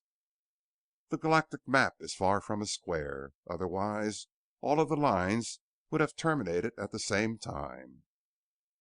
Even so, there are whole lengths of solid line, zigzag across space between the nearest stars, that would make a solid connection between stations 30 to 50 light years apart. And every week saw another connection made, and each connection completed the connection between isolated groups. It took on a maze-like appearance. Paul thought that if it were stretched out and collateral paths were added, the thing would have reached between Terra and Neoterra and halfway back. So Paul added to his map as the weeks went on, until there were only a few open stretches between Sol and Neosol.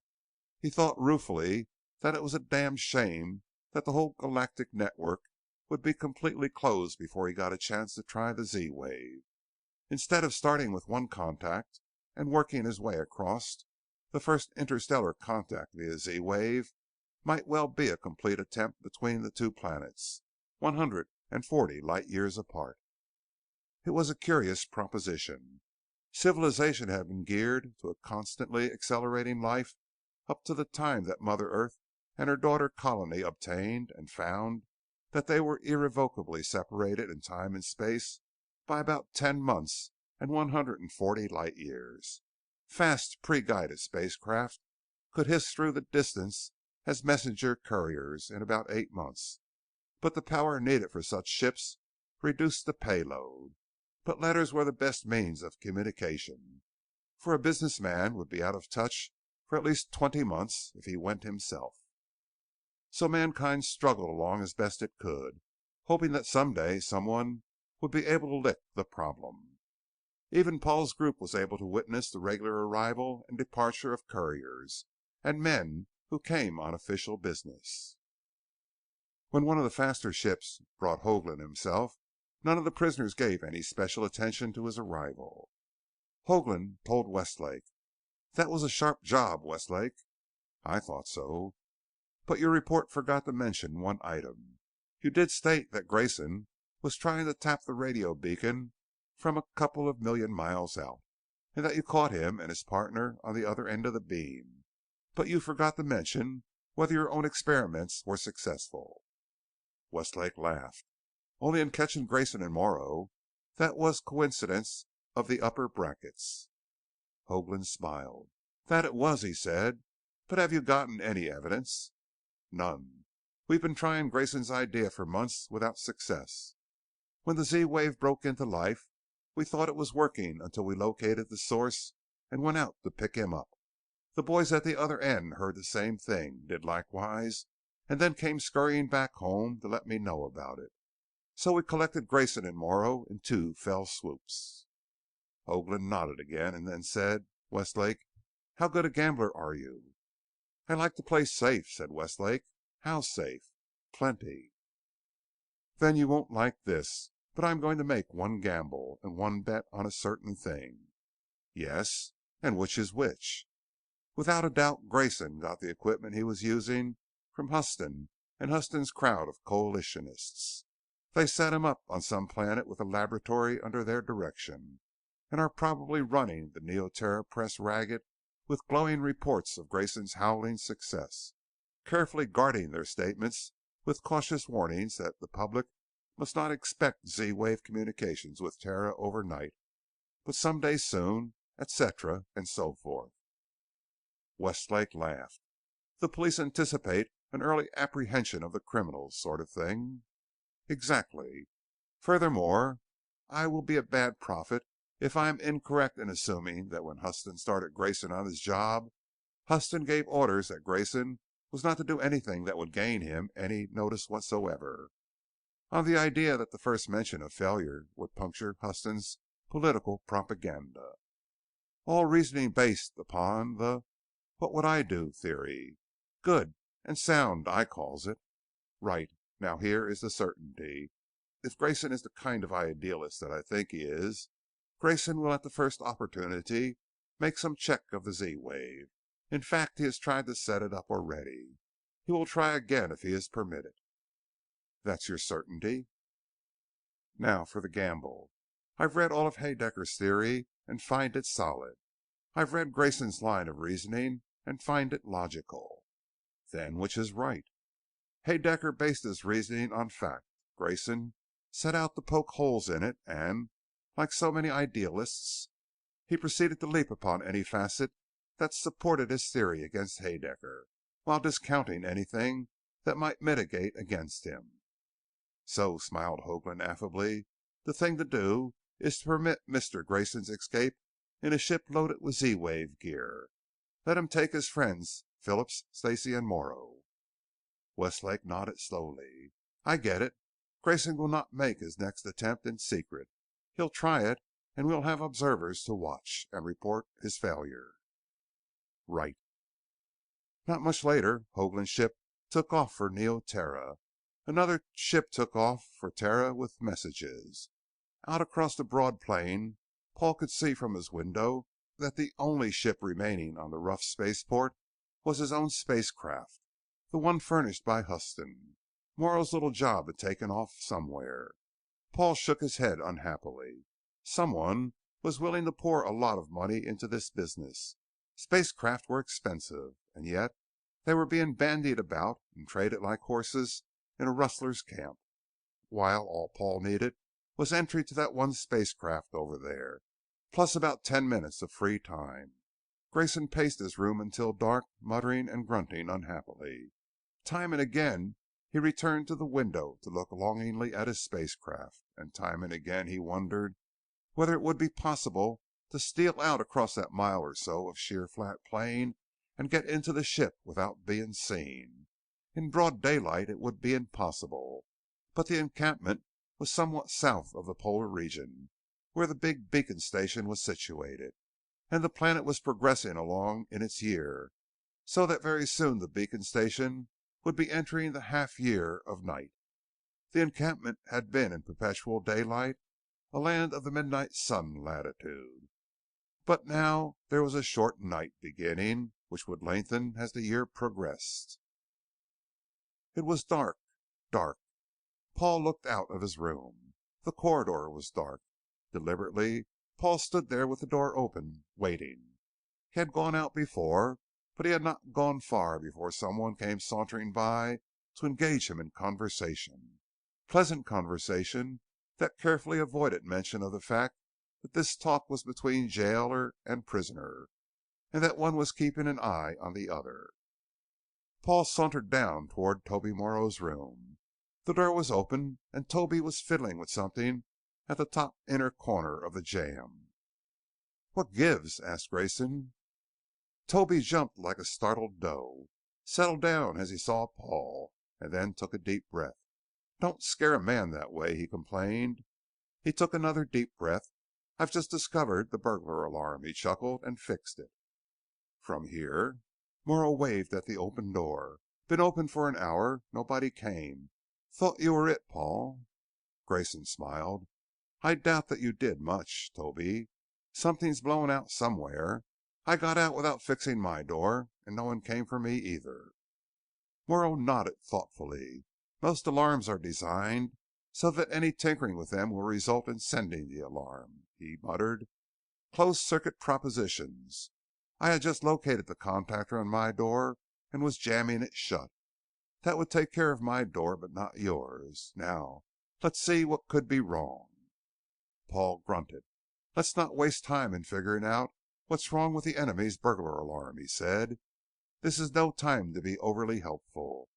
You go collect John Stacey and I'll find Nora Phillips and we'll meet down in the front hallway."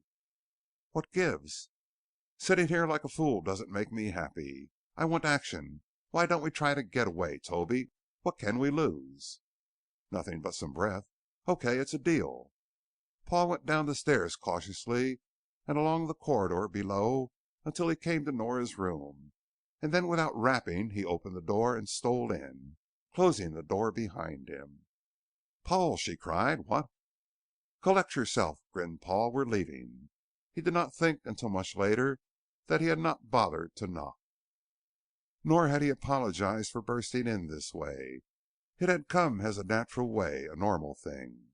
Modesty, propriety, and convention were only words, and totally useless commodities when escape from imprisonment looked possible. And it was also much later before Paul realized that Nora must have agreed with him, for she wasted no time. In the darkened room there was a wild flurry of arms, legs, and clothing. A nightgown dropped carelessly on the floor and trampled as Nora slid a dress over her head and at the same time tried to fumble her feet into her shoes. There was the whisk of a hand smoothing cloth over skin, and then a quick step. Nora bumped into Paul and clutched at him. He put his arm around her and held her for a moment, enjoying the warm softness of her against him. Then he turned away and led her to the door. They met Stacey and Morrow in the downstairs hall. "Okay?" he asked in a hoarse whisper. "Looks so," said Morrow. "I don't like it," said Stacey. "Why?" "Looks too easy." "Don't be so everlasting suspicious," said Nora. "Oh, I'm not the type to admire the denture of a gift horse," responded Stacey. "Not until later, so let's get going." Paul opened the door. "This is it," he snapped. "Run for it." "Wait a minute," objected Stacey. "Not straight. Head left, you two. We'll go right. Cut a large circle and don't run. Just walk as fast as you can and be as quiet as you can. It's as dark as the devil's hip pocket out there, but sooner or later someone will realize that all is not well with the boys at home. Now." "Now?" They separated. Blind back outside compared to the lights in the hallway of the house. Paul and Nora picked their way carefully until their eyes became adjusted to the dark. Then they could see the dim lights of the building across the plain. They left their former home and swung wide, angling away from the line between the house and the ship. Paul paused once, listening, and heard a faint crackle from some distance. Either Morrow or Stacy had stumbled over something. They were halfway there before any hue and cry was raised. Each pair had gone out in a diamond-shaped course until house and spaceship were almost at a 90-degree angle apart. Paul wondered. They were far from the house, it was true, but they were almost as far from the spacecraft now as they had been when standing on the front steps of the house. His mathematical mind made a quick computation, and he smiled, audibly chuckling. "What?" said Nora in a low voice. "I was just thinking that we are now .707 of the original distance from the spaceship." Nora laughed gently. "Some man," she said. "He has no time to kiss me in my room, but he has time to play trigonometry here." Paul patted her gently. "Trig is something I can do without putting all I've got into it. No?" From a distance there came the faint ringing of a bell. "Nice man," said Nora. "I forgive you until later." Lights went on across the plain. Men stormed out of the big building and leaped into a command car parked on the road in front of it. The command car roared into life and started across the plain toward the dormitory. "Now," said Paul, "down." They hit the dirt side by side as the headlights swung around. Then the beams of light were gone and Nora and Paul were upright once more and running. Noise meant nothing in the face of the roar of the Jeep's engine. The car was careening across the plain madly, and Paul knew that no one aboard the car would be able to keep a sharp lookout for any running figures. About all they could do was to hang on to the racketing Jeep. The spacecraft loomed larger before them. The roar of the Jeep died as the car reached the dormitory, and Paul looked back over his shoulder to watch the men pile out of the car and head into the building on a dead run. "Faster," he breathed. The ship was 100 yards away, and Paul could see Stacy and Morrow running in from the other side, when there was the roar of the engine again. The headlights swung around to catch them, but this time they did not care. It was run for it, no time to play cat and mouse. The engine whined high. Paul put on more speed, running away from Nora. "Paul!" "Come on," he snapped over his shoulder. "Don't talk, run." He raced away from her, outdistanced her, the Jeep's roar coming louder and louder. Paul reached the space lock and fumbled with the outside controls. Ponderously the lock opened, swinging aside just as Stacy and Morrow came panting up. "In," snapped Paul.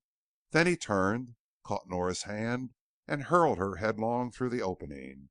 He leaped in after her, tripped over her sprawling ankle, caught the flipper switch to the door as he fell, and scrambled to his feet as the space lock door started to close. The roar of the engine still came through the closing slit. A shot pinged against the steel hull. Paul forgot about the space lock and headed up the runway to the control room.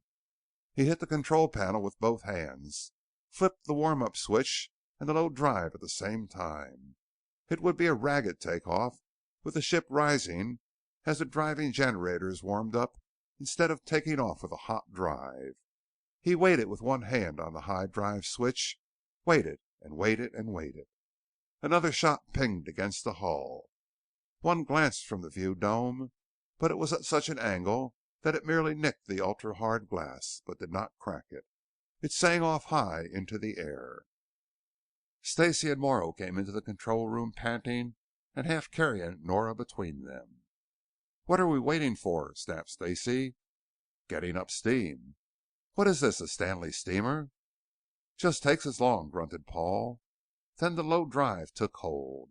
The ship lifted uncertainly, awkwardly, quaveringly, and slowly. Not the quick rush upward of the well-prepared ship. But as the seconds passed, the ship steadied. The controls got less mushy, and the drive became more certain. A light flashed in through the port. Their erstwhile jailers had aimed the spotlight on the ship, and with the light there came the pattering of gunshot. A flat bark came from below, and Paul braced himself for the impact that did not come. A miss. Then he snapped the high drive, and the floor leaped upward under them.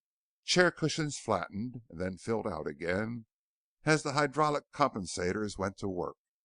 Behind them, the planet diminished in size visibly, and then at once the viewport just became black and featureless outside. Paul leaned back in the pilot's chair. "Wow!" he yelled. "Made it," said Stacy. Paul got up and went over to Nora. "I wasn't running away from you," he said plaintively. "It takes time to get the door open." "I forgive you," said Nora with a smile. "Back below them," Westlake said. "You sure you missed?" "I'm a master gunner," said the other. "It takes a good gunner to miss a ship that big when it is that close. I missed all right." Westlake smiled. "We sure made that look good. But God, what a job of timing. I thought we were going to have to blow out a tire to keep from catching them." Once in space and safely away, Paul gloated that the former captors were without spacecraft now. He stopped the flight of the ship and spent a couple of hours making some course calculations. The return to Latham's triplets was jerky because he was uncertain of the distance, and so they made it in 5 approximations, ending up finally with only a few hours to go for landing. Paul's first interest was his laboratory setup. There had been plenty of time for the 3-way hookup to be established, and for all he knew the boys he had set to checking it might have completed the connection, proved in the Z-wave, and gone home to Neoterra with the glad news in their hands. He entered the laboratory on Latham Beta 3 and his face fell. Dust covered the equipment. The pilot lamps were out, and obviously nothing had been done for weeks, if not months. It was untenanted and untended. Paul went to the supervisor of the botanical setup. "I don't know," he said with a certain disinterest. "Your boys fooled around for a couple of weeks after you left, and then decided that you'd gone for good. They might have sent word back to Neoterra, but it seemed a better idea to pick up and go home. So they did." Paul went back to the laboratory. Nora said, "Paul, let's go to Neoterra." "Why?" "I want Huston to know I'm all right." Paul looked at her blankly. "They might have left the radio beacons on," he mumbled. "What?" He told her again. "But we'd best get to Neoterra." Paul shook his head. "Nora, Latham's triplets is one of the best places to test the Z-wave in the system. I've got to stay and check it." Nora shook her head. "Paul." Paul looked at her. "Nora," he said soberly, "we're at cross purposes again. 2 things are important in my life. One of them is Nora, and one of them is my work. My girl and my work do not agree, or let's say that my girl does not agree with my work. Until I get a chance to prove my work, there will always be this conflict. Since it takes such a short time to prove my work, why not wait?" Nora looked up at him. "I'll wait," she said simply. "Will you marry me now?" Nora smiled. "Yes, if you don't mind a wife with literally nothing to wear. Everything I own is on me right now. But won't we have to go to Neoterra?" "Here we go again," growled Paul. Nora laughed and kissed him. "Do you want to wait 3 months for the radio beacons to cross Latham's triplets?" she asked him. Wait a minute." "What, Paul?" "Is it barely possible that—" His voice trailed away as he eyed a dusty calendar on one of the desks. He went to it and began flipping pages. "It's barely possible that my gang did not turn off the radio beacons for a couple of weeks after I got caught by Westlake," muttered Paul. "Just barely possible." He went to the beacon receiver and turned it on. Impatiently, he waited for it to warm up. It came to life, and Paul tuned carefully through the band where he expected the beacons to come through. There was silence. He ran the dial far to one side and then to the other. At one point he picked up some side splash from the big interstellar beacon on Latham Alpha IV, leakage from the tight beam. He sat up stiffly. Nora, will you wait a week? Week? I've caught some of the radiation leakage from the big transmitter. We can use that. And if you fail? I won't fail. Then if you succeed? Nora, if I succeed, I'll ask you to wait another 3 months. Because if I succeed, I'll want to wait until the galactic survey link between Latham Alpha IV and Old Baldy comes in. Then, how are you going to check between here and Alpha IV? Stacy and Morrow and you and I, he said. His voice trailed away for a moment, and then he forgot what he was going to say because he was busy with the instrument panel. Albert Donati had been the editor of the Neoterra News through 3 changes of policy. The News, claiming to be politically neutral, was definitely neutral on the coalition side, presenting the Autonomy Party in less than favorable light, while tending to gloss over any missteps taken by the coalitionists. Like the other newspapers, the Neoterra News subscribed to the Neosol wire service, and so Al Donati got the same news that the other subscribers did. Al had been sitting at his desk all morning, trying to think up something bright and brilliant to say about Huston and his plans, or something bright and derogatory to say about Hoagland's gang. Even Donati had become tired of making the same veiled remarks regarding the possibility of furnishing Terra and Solarian news before it was 10 months old. But he knew that the one way to hold the home tie was to keep on offering hope. The virtual disappearance, for Hoagland was not inclined to give out his plans, of Paul Grayson had put a crimp in the schedule. For they never knew when they said one thing whether the other side would be able to come up with the incontrovertible truth to the contrary. With a few less facets to play upon, the editorializing of Huston and the Z-Wave was almost reduced to the constant harping on a single subject, which is tiring even to the most ardent enthusiast. Even a faithful believer wants some shred of proof. So the coalition party was in the same state as a prize fighter who had trained too fine, who has reached the pinnacle of physical perfection some time before the fray. The additional news copy that would have been furnished by Paul Grayson's presence among the coalition group had been diminished. That additional space would have kept the campaign rising upward. It had been a long, dry stretch, even for an imaginative editor with a bill of goods to sell. Manufacturing news is one of the hardest things in the world after the process has gone on for month after month. Donati was reaching the end of the string, and there were still months to go. Donati groaned, and then looked up to see a copyboy approaching, waving a reel of recording tape in one hand. Yes? Z-Wave, Z-Wave, said the copyboy breathlessly. So what? Grunted Donati, taking the reel and slipping it into his playback. It started. Neosol Wild Service, Neo Venus. 4 August. Archaeologists today discovered the traces of a crude civilization dating at least 7,000. Donati groaned. That would make page 18, sandwiched between an ad and the local theater column. And years old. No trace of this civilization remains today. Crude pottery and some stone arrowheads. Crude pottery and stone arrowheads, snapped Donati. So what? What's the Z-Wave business? Were found among buried subhumanoid bones.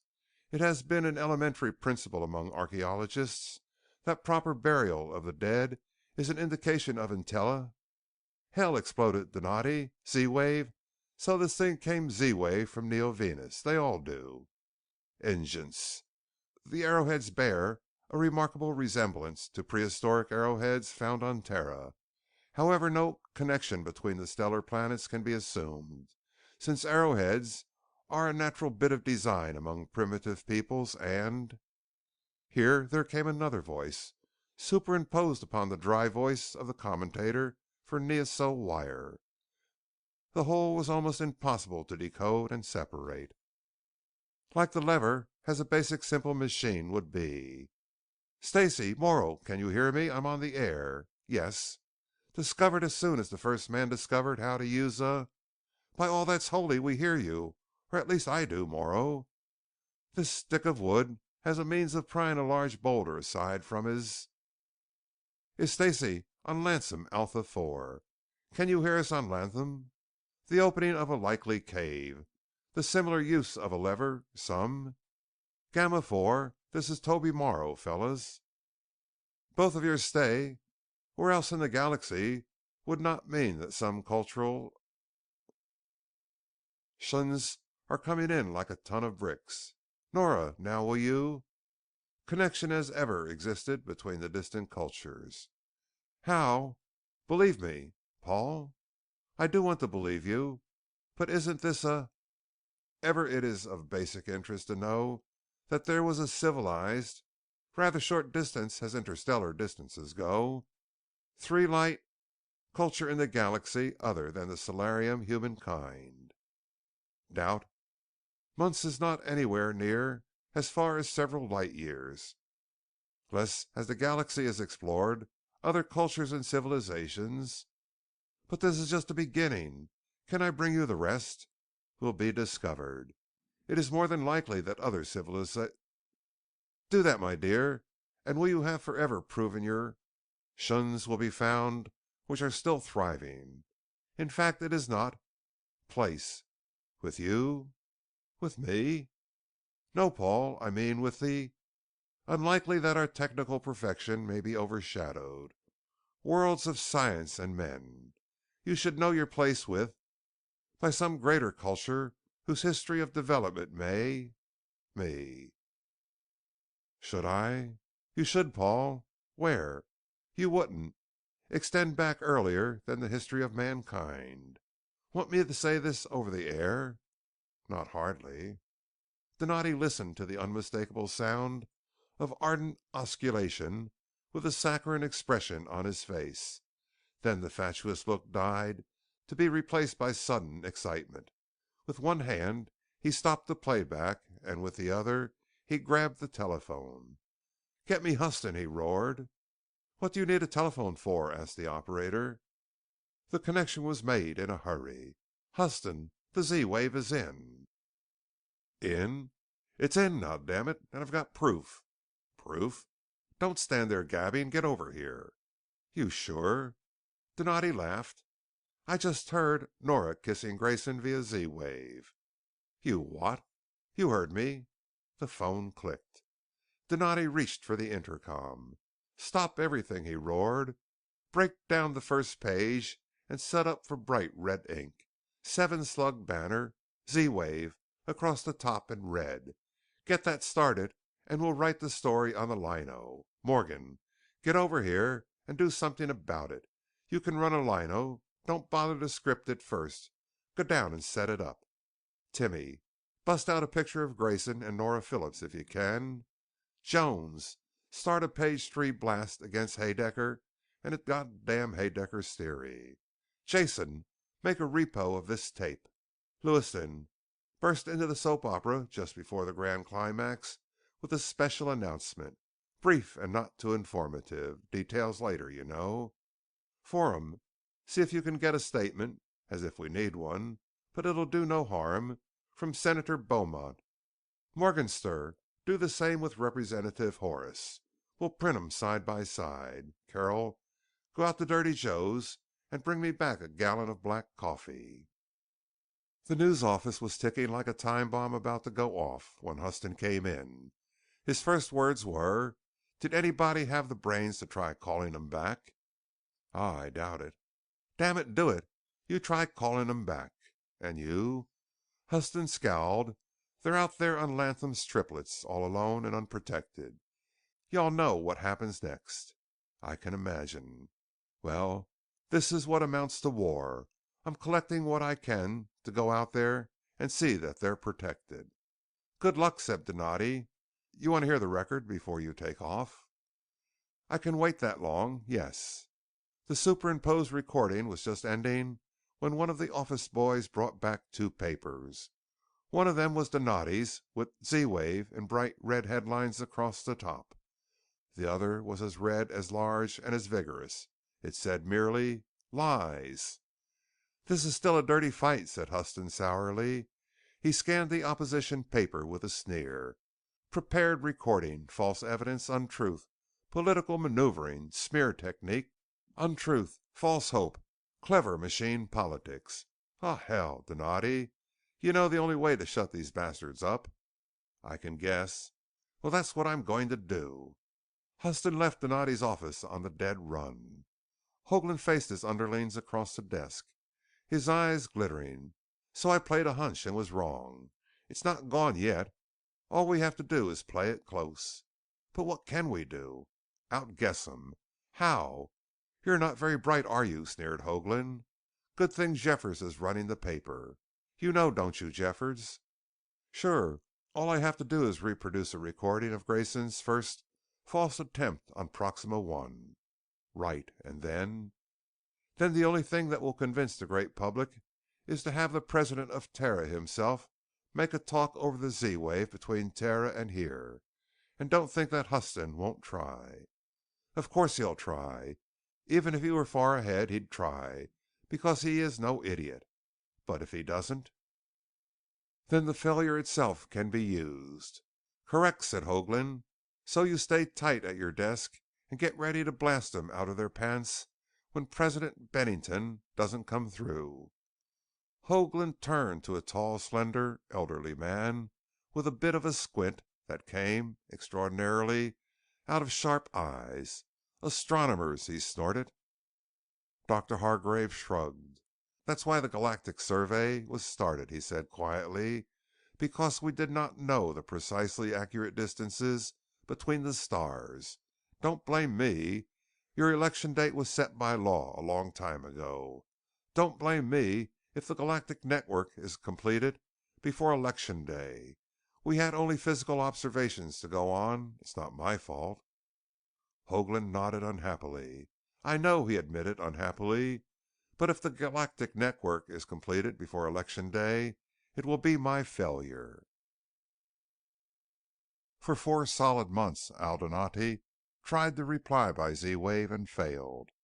This was because Grayson was busy following the radio beacon between Latham Alpha and the next Galactic Survey Station along the network. Because of daily contact and a certain amount of quavering faith, no one dared to retune the Z-wave dials. Paul and Nora followed the beacon in almost to the station. Then, because Paul did not know that he had already established contact across the myriad of relay connections all the way back to Neoterra, he waited in space until he could pick up the beacon beyond the next link. 2 light weeks out beyond the radio link, Paul was still conversing with Stacy and Morrow. Now? Nora nodded. You've done it, she said. We're in. Here was no grand celebration over a quick success. Here was the culmination of gradual acceptance, a sort of growing in of knowledge, gradual and complete. It was hard to define the line between promise and fulfillment. Only by personally setting a date and using it as a time mark could the time of proof be set. But this was it. Paul? Yes, I'm glad for you. And you? Nora nodded happily. Pretty soon, Paul. Any day in the week. Nora pouted. Paul, I want some clothing. I feel seedy. You look good to me. Nora laughed. I'd look better in some new clothes. Paul eyed her carefully, boldly. There had been clothing on Latham Beta 3 for Nora, lend-lease from a few of the botanical workers' wives that were reasonably similar in size. The dress that Nora wore during the escape from Westlake's little college had been the best fitting among the clothing, and Nora wore it now. She knew that even though it was a bit overworked, she looked better in it than in any of the clothing she had borrowed. Nora returned Paul's appraisal of her with a flaunt of her hip. So, he said. Paul turned toward the control panel and made some computations and some settings on the dials. Nora pouted. Why the cloud up and rain? He asked. Nora chuckled. Trigonometry, she said. First things first, Paul replied. The floor surged upward, causing Nora to lose her balance. Paul caught her neatly. "We're on our way," he said. Nora looked up in his eyes, silently. There was no point in saying anything. The Z wave, proved in months ago on Neoterra, newly proved to Paul and Nora, was a sort of landmark that did not require any further amplification. That was finished and done. There had been restraint. Now it seemed childish, like a youngster who saves the fanciest chocolate for the last and best. This was the last and best, and both of them knew it. Her lips were softer, warmer, more eager. In all of their previous lovemaking there had been a strident vigor and an avid clutching for one another, a sort of regret that fulfillment was yet to come, but not yet here. Now this frantic reaching seemed gone. Paul knew the free relaxation of Nora's softness against him. He felt the sweet lassitude soften her. His hands caressed her, and Nora moved to relish the caress. "Paul, I love you." "I know. You don't mind if I know." "I want you to know." 11 days later they landed on Latham Alpha IV. Stacy greeted them with, "So what now, children?" "Neosol." Stacy eyed them with envy. "Somewhere along in this mad pattern I recall vaguely that I have a wife named Gloria and a daughter, both of whom think I am deceased. Looking at you two makes me want to howl at the moon, if I could find a moon to howl at on this misbegotten planet. You can head for Neoterra, but does anybody mind if I head for home and fireside? I want to walk in and be a great shock to my wife." "You?" "Shut up," snapped Stacy, "or I'll tell Nora about you." "Please do anyway." "Stacy, you stay out of this." "Bribe me, chum. I'm not incorruptible." Nora smiled. "Maybe I can offer something." "Possibly." "Like a sum of money or a—" "Nah." "Personal gift?" "What kind?" "Such as a good book?" "Nah." "He's hard to please," complained Nora. "I'm not hard to please. Just keep making offers. You'll hit on something." "I'll tell Gloria," suggested Paul. Stacy cleared his throat. "Gloria is a very smart woman," he said. "She would believe you only if she had 17 confirming witnesses, or the odd look on my face. So, my God, what was that?" The ground trembled and the air racketed to a blast of explosion. A flash of white flame filled the sky. Had the blast been atomic, the shock wave would have flattened the Latham Alpha IV station. It was that close. But it was just common high explosives of the chemical type that shattered at them and cracked a couple of windows in the relay station not far away. "Bombs!" shouted Stacy. Paul raced to the control panel and set the drive. He wanted to get a long way from there, and he did not care which way, just away. Hoagland's crew had gotten off first. This followed a certain kind of reasoning that shows less troublesome planning to destroy than to protect. His crews had driven their ships as fast and as hard as ships and men could stand the gaff. The flight had dropped down out of supervelocity one by one, a quarter of a light year from Latham Alpha, coming into real space in a volume spherically as large as the outer limits of the solar system. Here the earlier arrivals had waited for the followers. Since no two ships could drive at precisely the same speed across the galactic distance, they had closed down into formation as they came out of superspeed, each arrival taking its place in the space pattern. Finally Hoagland counted noses and found them all in place. Then Latham Alpha IV, the Galactic Relay Station. The ships went into superdrive briefly to return 100,000 miles above the ice cap where the relay station stood, waiting the last few hours for its term of years for the arrival of the last link in the galactic network. Hoagland's flight lined down on a long curve, one ship after the other, each pilot aiming for the station. It had been the first bomb, a clean miss, that had alerted Paul Grayson's little group. "Get that ship!" roared Hoagland. The leading ship, having bombed and missed, curled upward after its bombing dive, circled around and got on the tail of Grayson's spacecraft. The second ship made a closer miss, circled the course, and laid its nose behind the first. A burst of orange flame licked across the nose of Hoagland's number 1 craft, and the shell glanced from Grayson's flank, sending a ringing crash through Paul's ship.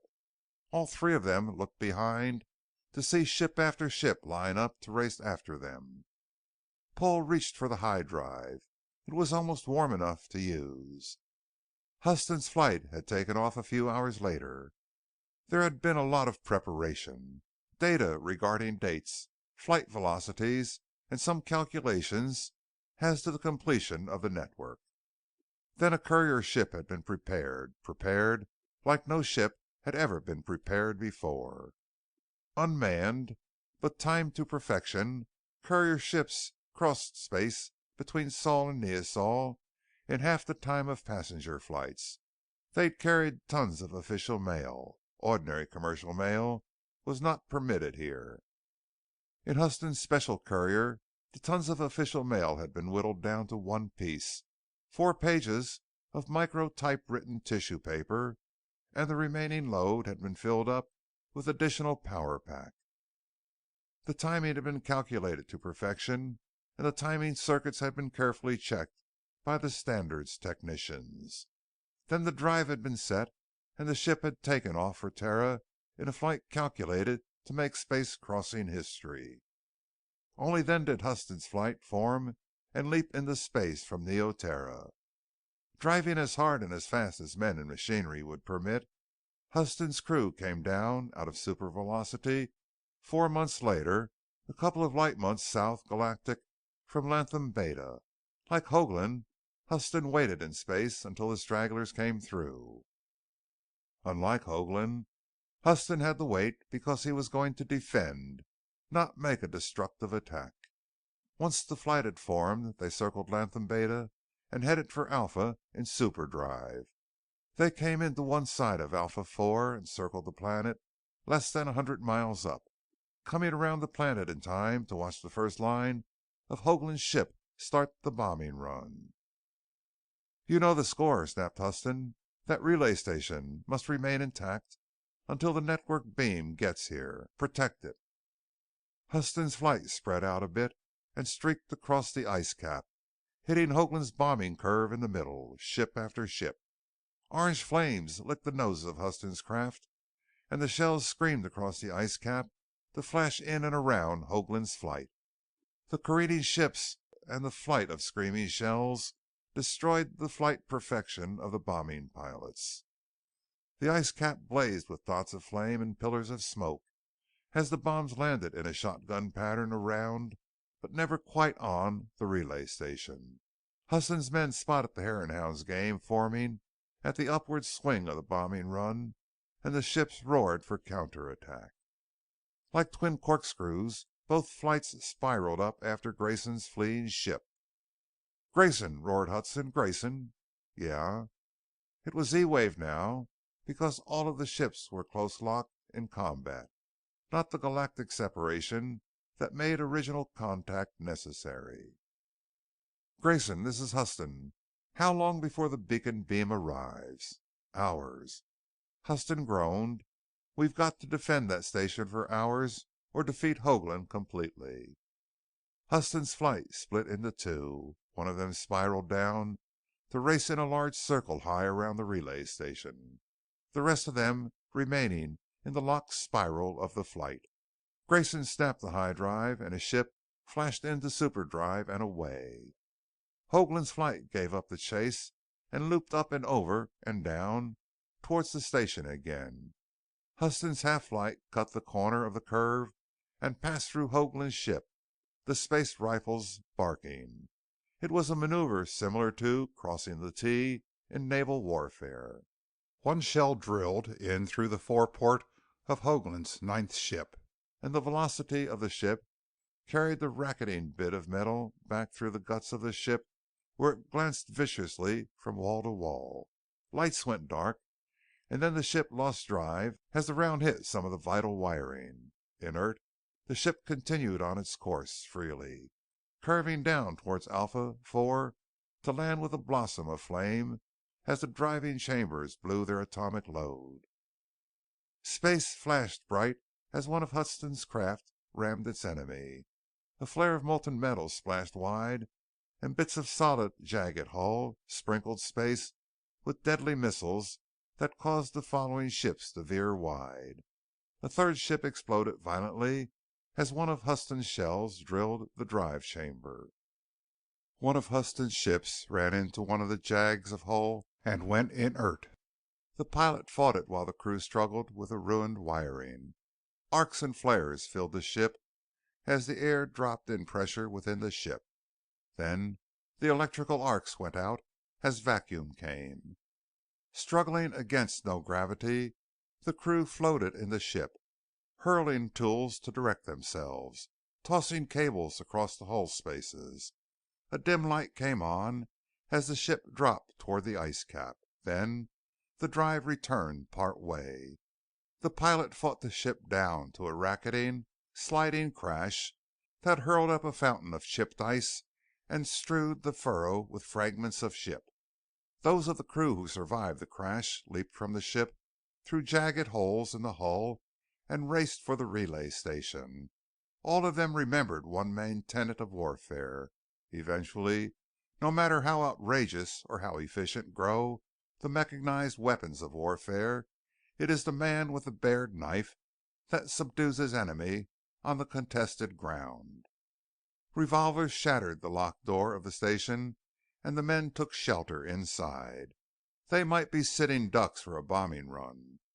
If their pilots could stop Hoagland's bombing runs, Hoagland's men would eventually have to land and make for the station on foot. Then they would be ready. The downward circle of Hoagland's flight circled the entire planet, crossed below the antipodal ice cap, and came roaring across the planet just above the stratosphere. Huston was waiting for them, and the two flights plowed into one another head on. Now both flights were facing each other, and the space rifles vomited their rain of solid shells. Had this been a battle between trained and well-armed space forces, it would have been sheer carnage. But the space rifles were not radar-trained nor electronically fired.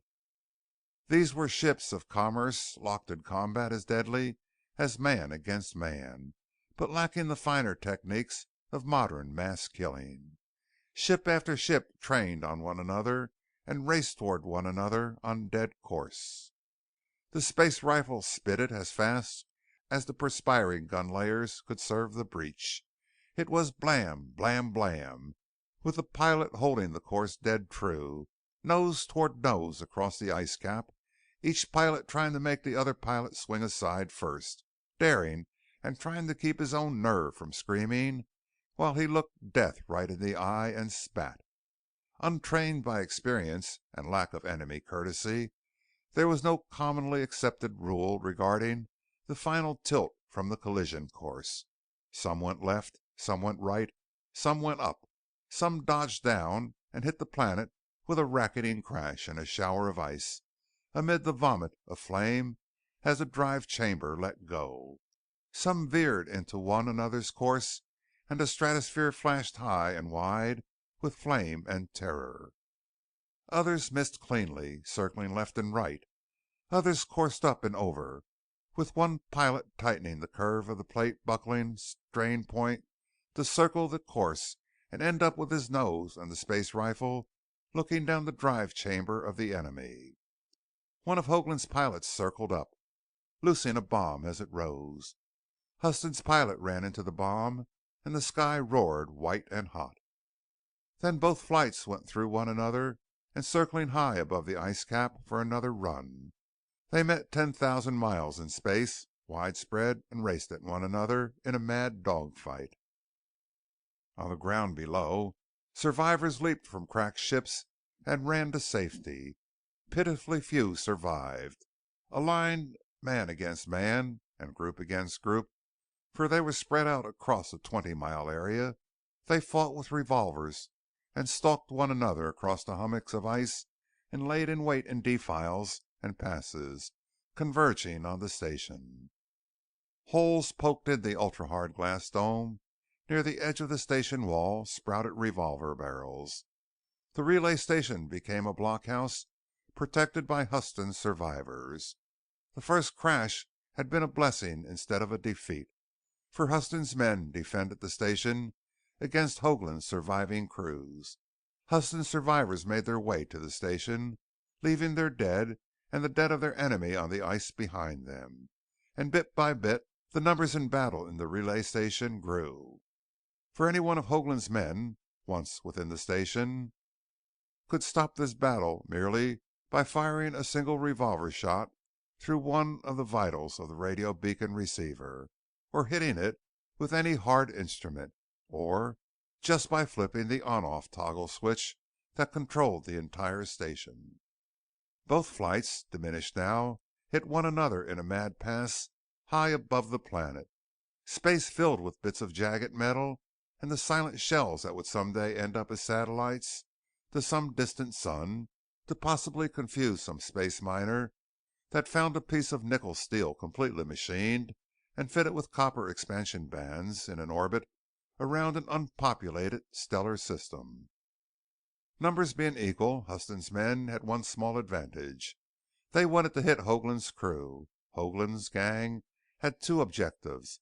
They wanted to destroy the station, and so a part of their efforts was directed towards the station itself, while only the rest was directed at Huston's flight. The flights passed through one another, leaving space strewn with ruin, and circled down on opposite sides of a great circle to cross the ice cap face to face again only a few miles above the relay station, perched precisely on the polar axis. The wind whistled, and the odd-smelling atmosphere took on another odor as the battle raged briefly above the relay station. The ice was dotted again with divots of flaming hell thrown high by mist bombs, and water ran from the hot craters in starred rivulets to freeze later in a curiously beautiful pattern. Again diminished, the flights whirled, stalking and sparring like swordsmen, cautious, angry, hating.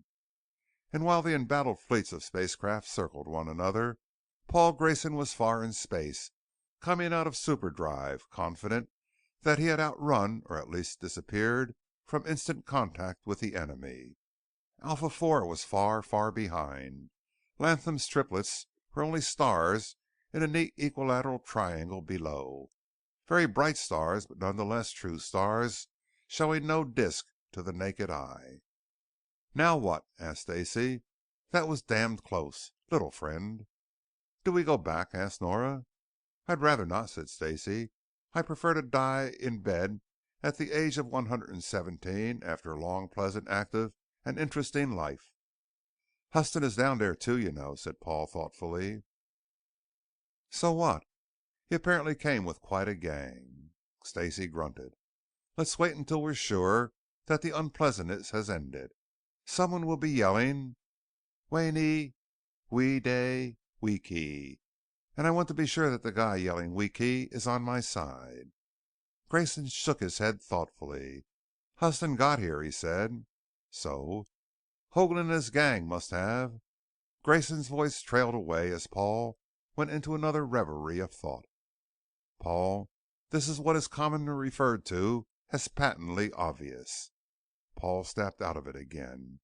"You know," he said slowly, "neither Hoagland nor Huston would be roaring down here with fire in their eyes if they did not know we succeeded."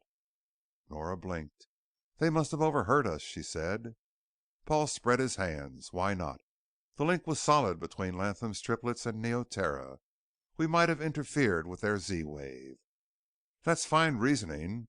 But now take the next step, and where are we?" "Huston wanted to know how long before the beam came in," said Paul.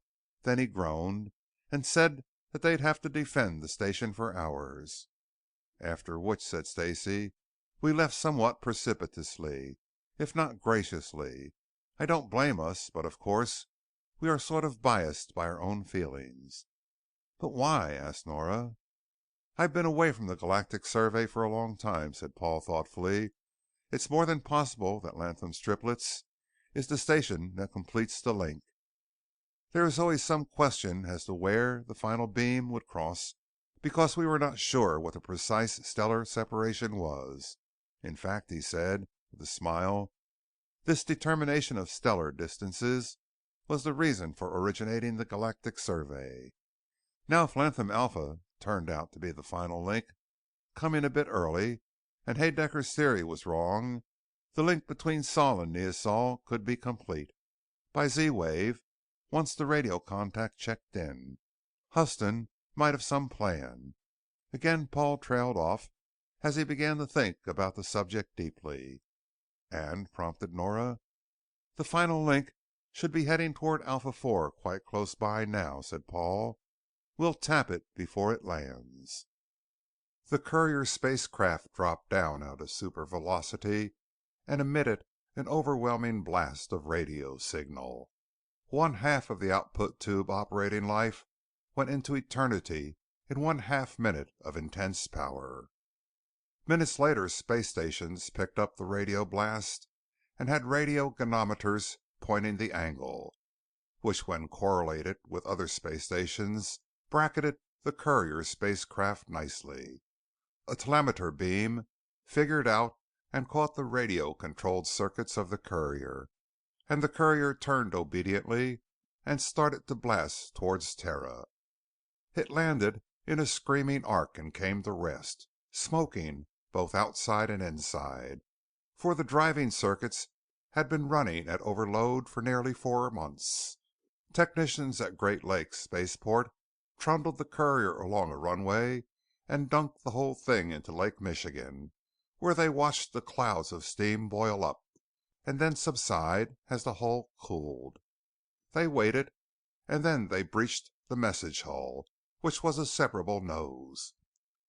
Accustomed to finding tons of mail, they were shocked to find only one officially sealed envelope addressed to the president of Terra.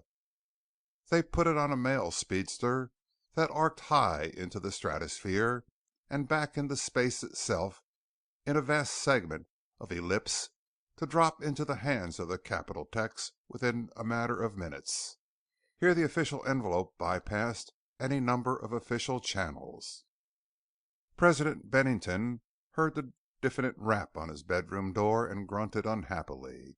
Then he came awake and realized that nothing less than an official affair of state would cause his aide to rap on his door. Bennington snapped the light on near his bed and went to the door in his pajamas. "What's up, Phil?" he asked as he opened the door. Philip Vanderveer smiled apologetically. "I don't know," he said honestly, "but when a courier spacecraft comes from Neoterra with only one piece of mail labeled private, important, and addressed to you, it must be both private and important. So?" Bennington smiled. "Cigarette?" he asked. "Here, sir." "Come in," said Bennington, accepting the smoke. "But, Milady is sawing wood. This may be important enough for fast action, Phil. Come on in, and for—" Bennington opened the envelope with a thumb and spread out the pages. He looked, and then found a magnifying glass and went to work on the micro-typewritten pages. "Phil," he said slowly, "forget about this until 3 days from now. Then see to it that Chadwick Haedaecker is summoned here for a—" Bennington went on to peruse a calendar and then a clock. "An official session." The following day Philip Vanderveer reported that Haedaecker was out on some tour of the Galactic Network and was not expected back for some time. That was too bad, but not a bar to the future actions of President Bennington. He spent the next 2 days closeted with his aides, writing a flowery speech of fancy phrases that would do the trick. He decided finally to make his speech from America's White House, and went with the First Lady to Terra, to that shrine where free men were first welded into a strong state, because there, in America, the seeming incompatibility between freedom and empire had been favorably resolved. Bennington prowled the mansion, looked at the shrined artifacts, and was, he himself, impressed once again. Somewhere in the middle of the road there was the right path between the extremes of anarchy and tyranny. To be really free Every man must be released from any governing which would make him a unit weak enough to be assailed by any grouped force. To rule men meant that they had too little to say about their own lives. Bennington slept in a bed once slept in by Andrew Jackson. It was midnight of the third day. The shrined White House was a blaze of lights. Newsmen and radio technicians trod the revered halls and strung their wires. The connection to Z-Wave Central had been made first. The other lines to the rest of the world were ready. The lines to Z-Wave Central were ready to bring the message to the planets of Sol, and all that remained was the final connection that would bring President Bennington's address to the worlds of Neosol. Bennington sat at his desk with a fountain pen altering the long speech. He was not entirely satisfied with it. It contained flowing passages calculated to jog the emotions, words carefully selected because of their syllables to cause a ringing cadence which would cause an emotional reaction. It was flowery and forceful. It was long, starting on a slow measure and rising to a proper climax, completely a mathematico, musico, psychological compilation intended to sway emotions and minds in the right direction. He stood up from time to time and delivered portions of it. Playbacks returned both his voice and his appearance to him, and Bennington worked on slight faults of either until his delivery was perfect. Outside of his room, bustling technicians checked their circuits, and Washington itself was alive with the tenseness of waiting. Tired, and with hours to wait yet, Bennington laid down on a couch to relax. His slumber was fitful, dozing interrupted by vivid dreams, by slight noises, by quick flashes of intense thought by his mind, which was not convinced of the necessity for relaxation. Finally he drifted off to sleep, completely relaxed, for the first time in 3 days. They counted, afterwards, that President Bennington had only a total of 9 hours sleep in 72. Then a bell rang, a siren wailed. A blast of salute cannon shook the city, and the radio across Terra blasted into life. People across the worlds of Sol awoke. They had been sleeping lightly, awaiting the moment, and now it was here. Radio sets left running burst into life, waking people everywhere among the planets of Sol at the same instant. The galactic Z-wave had come to life. Light years across the galaxy towards Neosol, Paul Grayson talked into a microphone, and on the planets that were Sol's children, 1,000 million loudspeakers thundered forth his voice. President Bennington! President Bennington! Bennington awoke from his fitful nap with a start. The door to his room opened. Philip Vanderveer stood there, looking in. He approached. Marian Bennington smiled quietly. This is it. Bennington looked at her queerly. His wife. Somehow strangely unimpressed by the solemnity of it all, peculiarly self-serene among all the importance of the moment. His wife greeting him with a slightly amused expression. Greatness of moment or of person seemed a bit remote. Bennington gulped at her and smiled. "Take it easy, Hal," she said. She kissed him gently as he leaned towards the microphone. President Bennington speaking. "This is Paul Grayson, riding the Latham Alpha IV beam towards the station. Thank God you're ready." "What?" "We're 15 light minutes out from contact. Huston is fighting to keep the station alive. Hoagland is trying to kill it." "Fighting? Space battle. Damn it, man. Oh God, it's 4 or 6 months flight time there, isn't it?"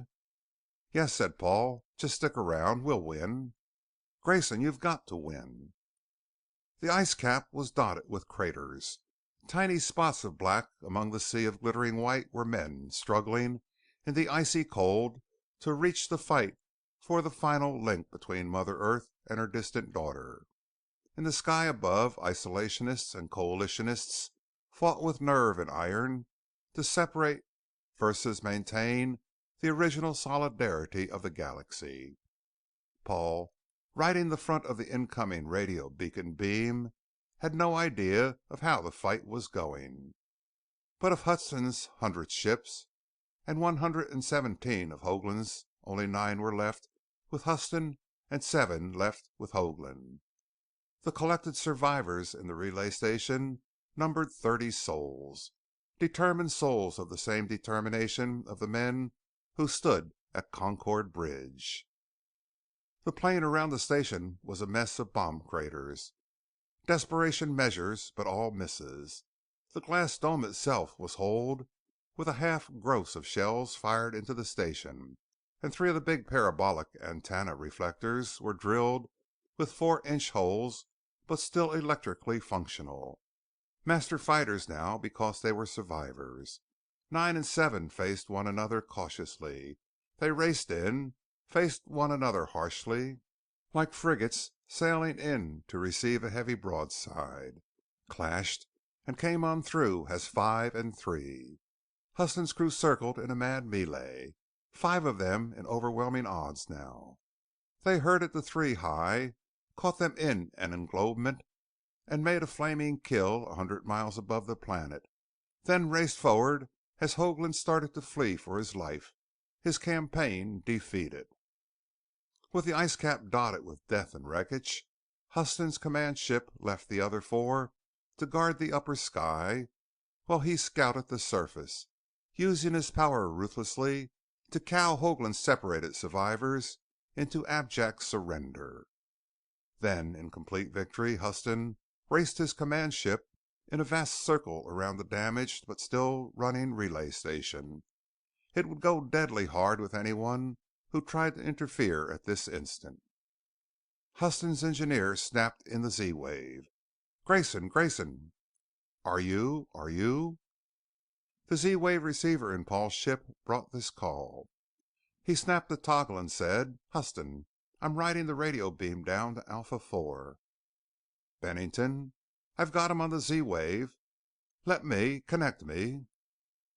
Paul reached for a cable with a double-ended plug and shoved both ends home in his patch panel. "Mr. President, here is Mr. Huston." Bennington, you're ready?" On Terra, President Bennington nodded and said, "Any time." Huston said, "Good. Thank God. Grayson, can we?" Paul considered. "Can you get in touch with the Latham Alpha IV station direct?" "Take some doing, but—" "President Bennington, the galactic link is almost complete. It's Z-wave via radio contact from Terra to me. It's Z-wave from me to Huston, and from Alpha IV to Neoterra it is again Z-wave via radio contact. As soon as Huston taps the radio beam from Alpha IV, we can get you through to—" A flash of fire, white, hot, and vicious, blinded Huston and his crew. It killed all the men on Alpha IV, friend and foe alike. The sound was a flat and completely gone silence. The contact had been destroyed before the link could convey any sound. Down from the black sky a single ship had driven at velocities too high for the radar to catch. It had come in at near light velocity from somewhere, had passed Alpha IV at a tangential altitude of 1,000 miles, and had loosed something. The something had been unbelievable tons of lithium hydride, neatly tamped and packed around a fissionable detonator.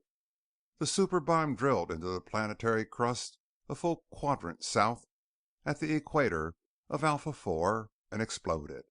Slowly and majestically, Alpha IV expanded. The crust separated along the fault lines to expose the planetary magma. Ice met molten lava in a riot of exploding steam. Mountain range fell into the sea.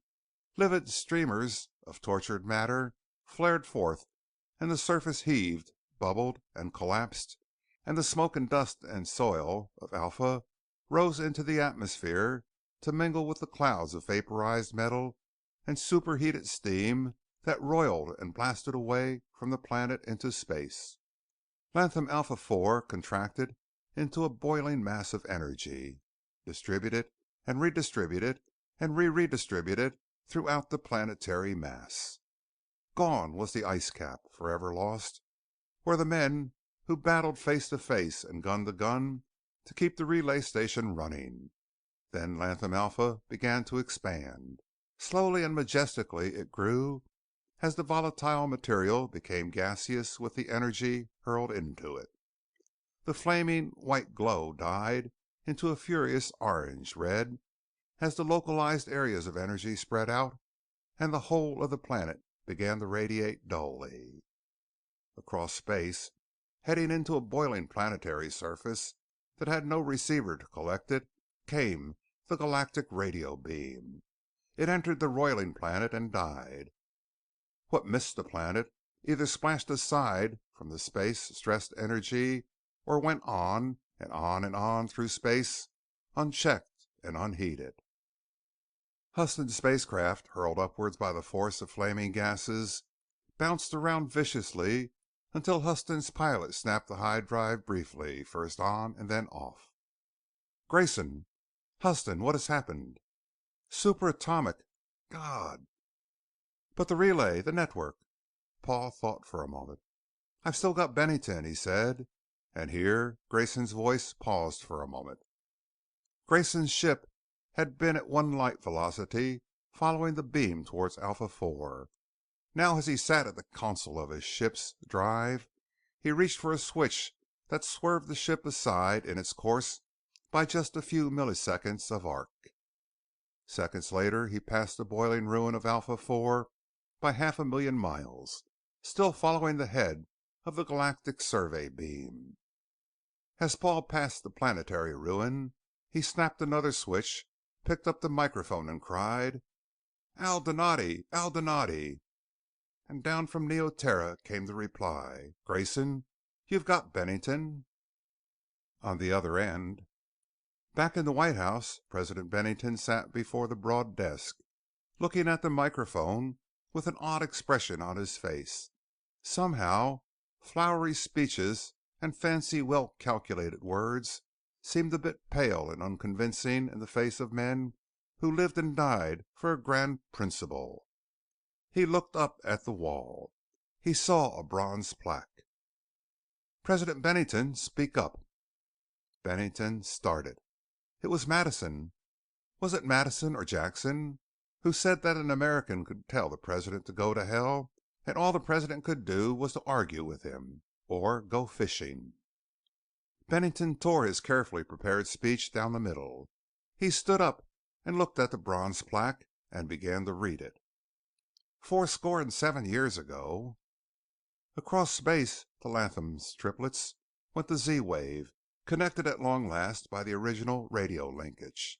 Across from Grayson's spacecraft, it went to the completed Z-wave link to Neoterra, to come bursting forth from 1,000 million loudspeakers across the worlds of Neosol.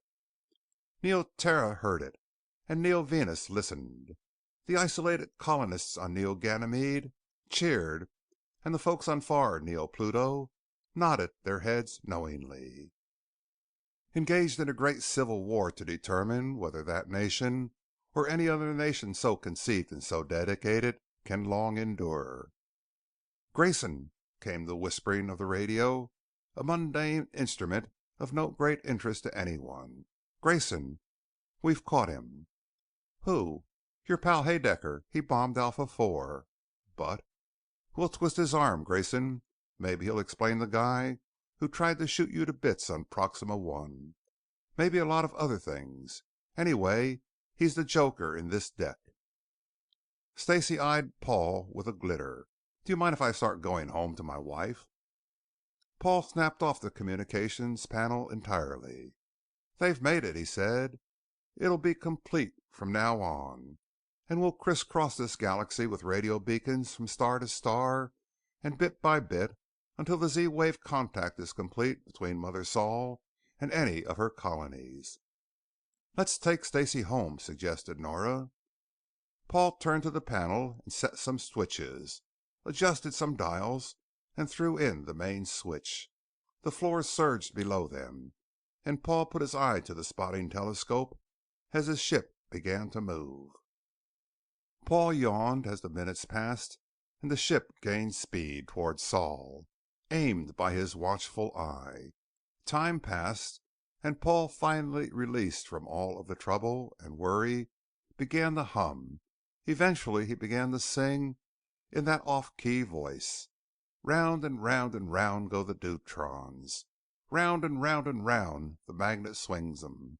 Round and round go the deuterons. Nora interrupted Paul with the final line of the cyclotronist's nightmare. "Aw, let's turn the damn things off and go to bed."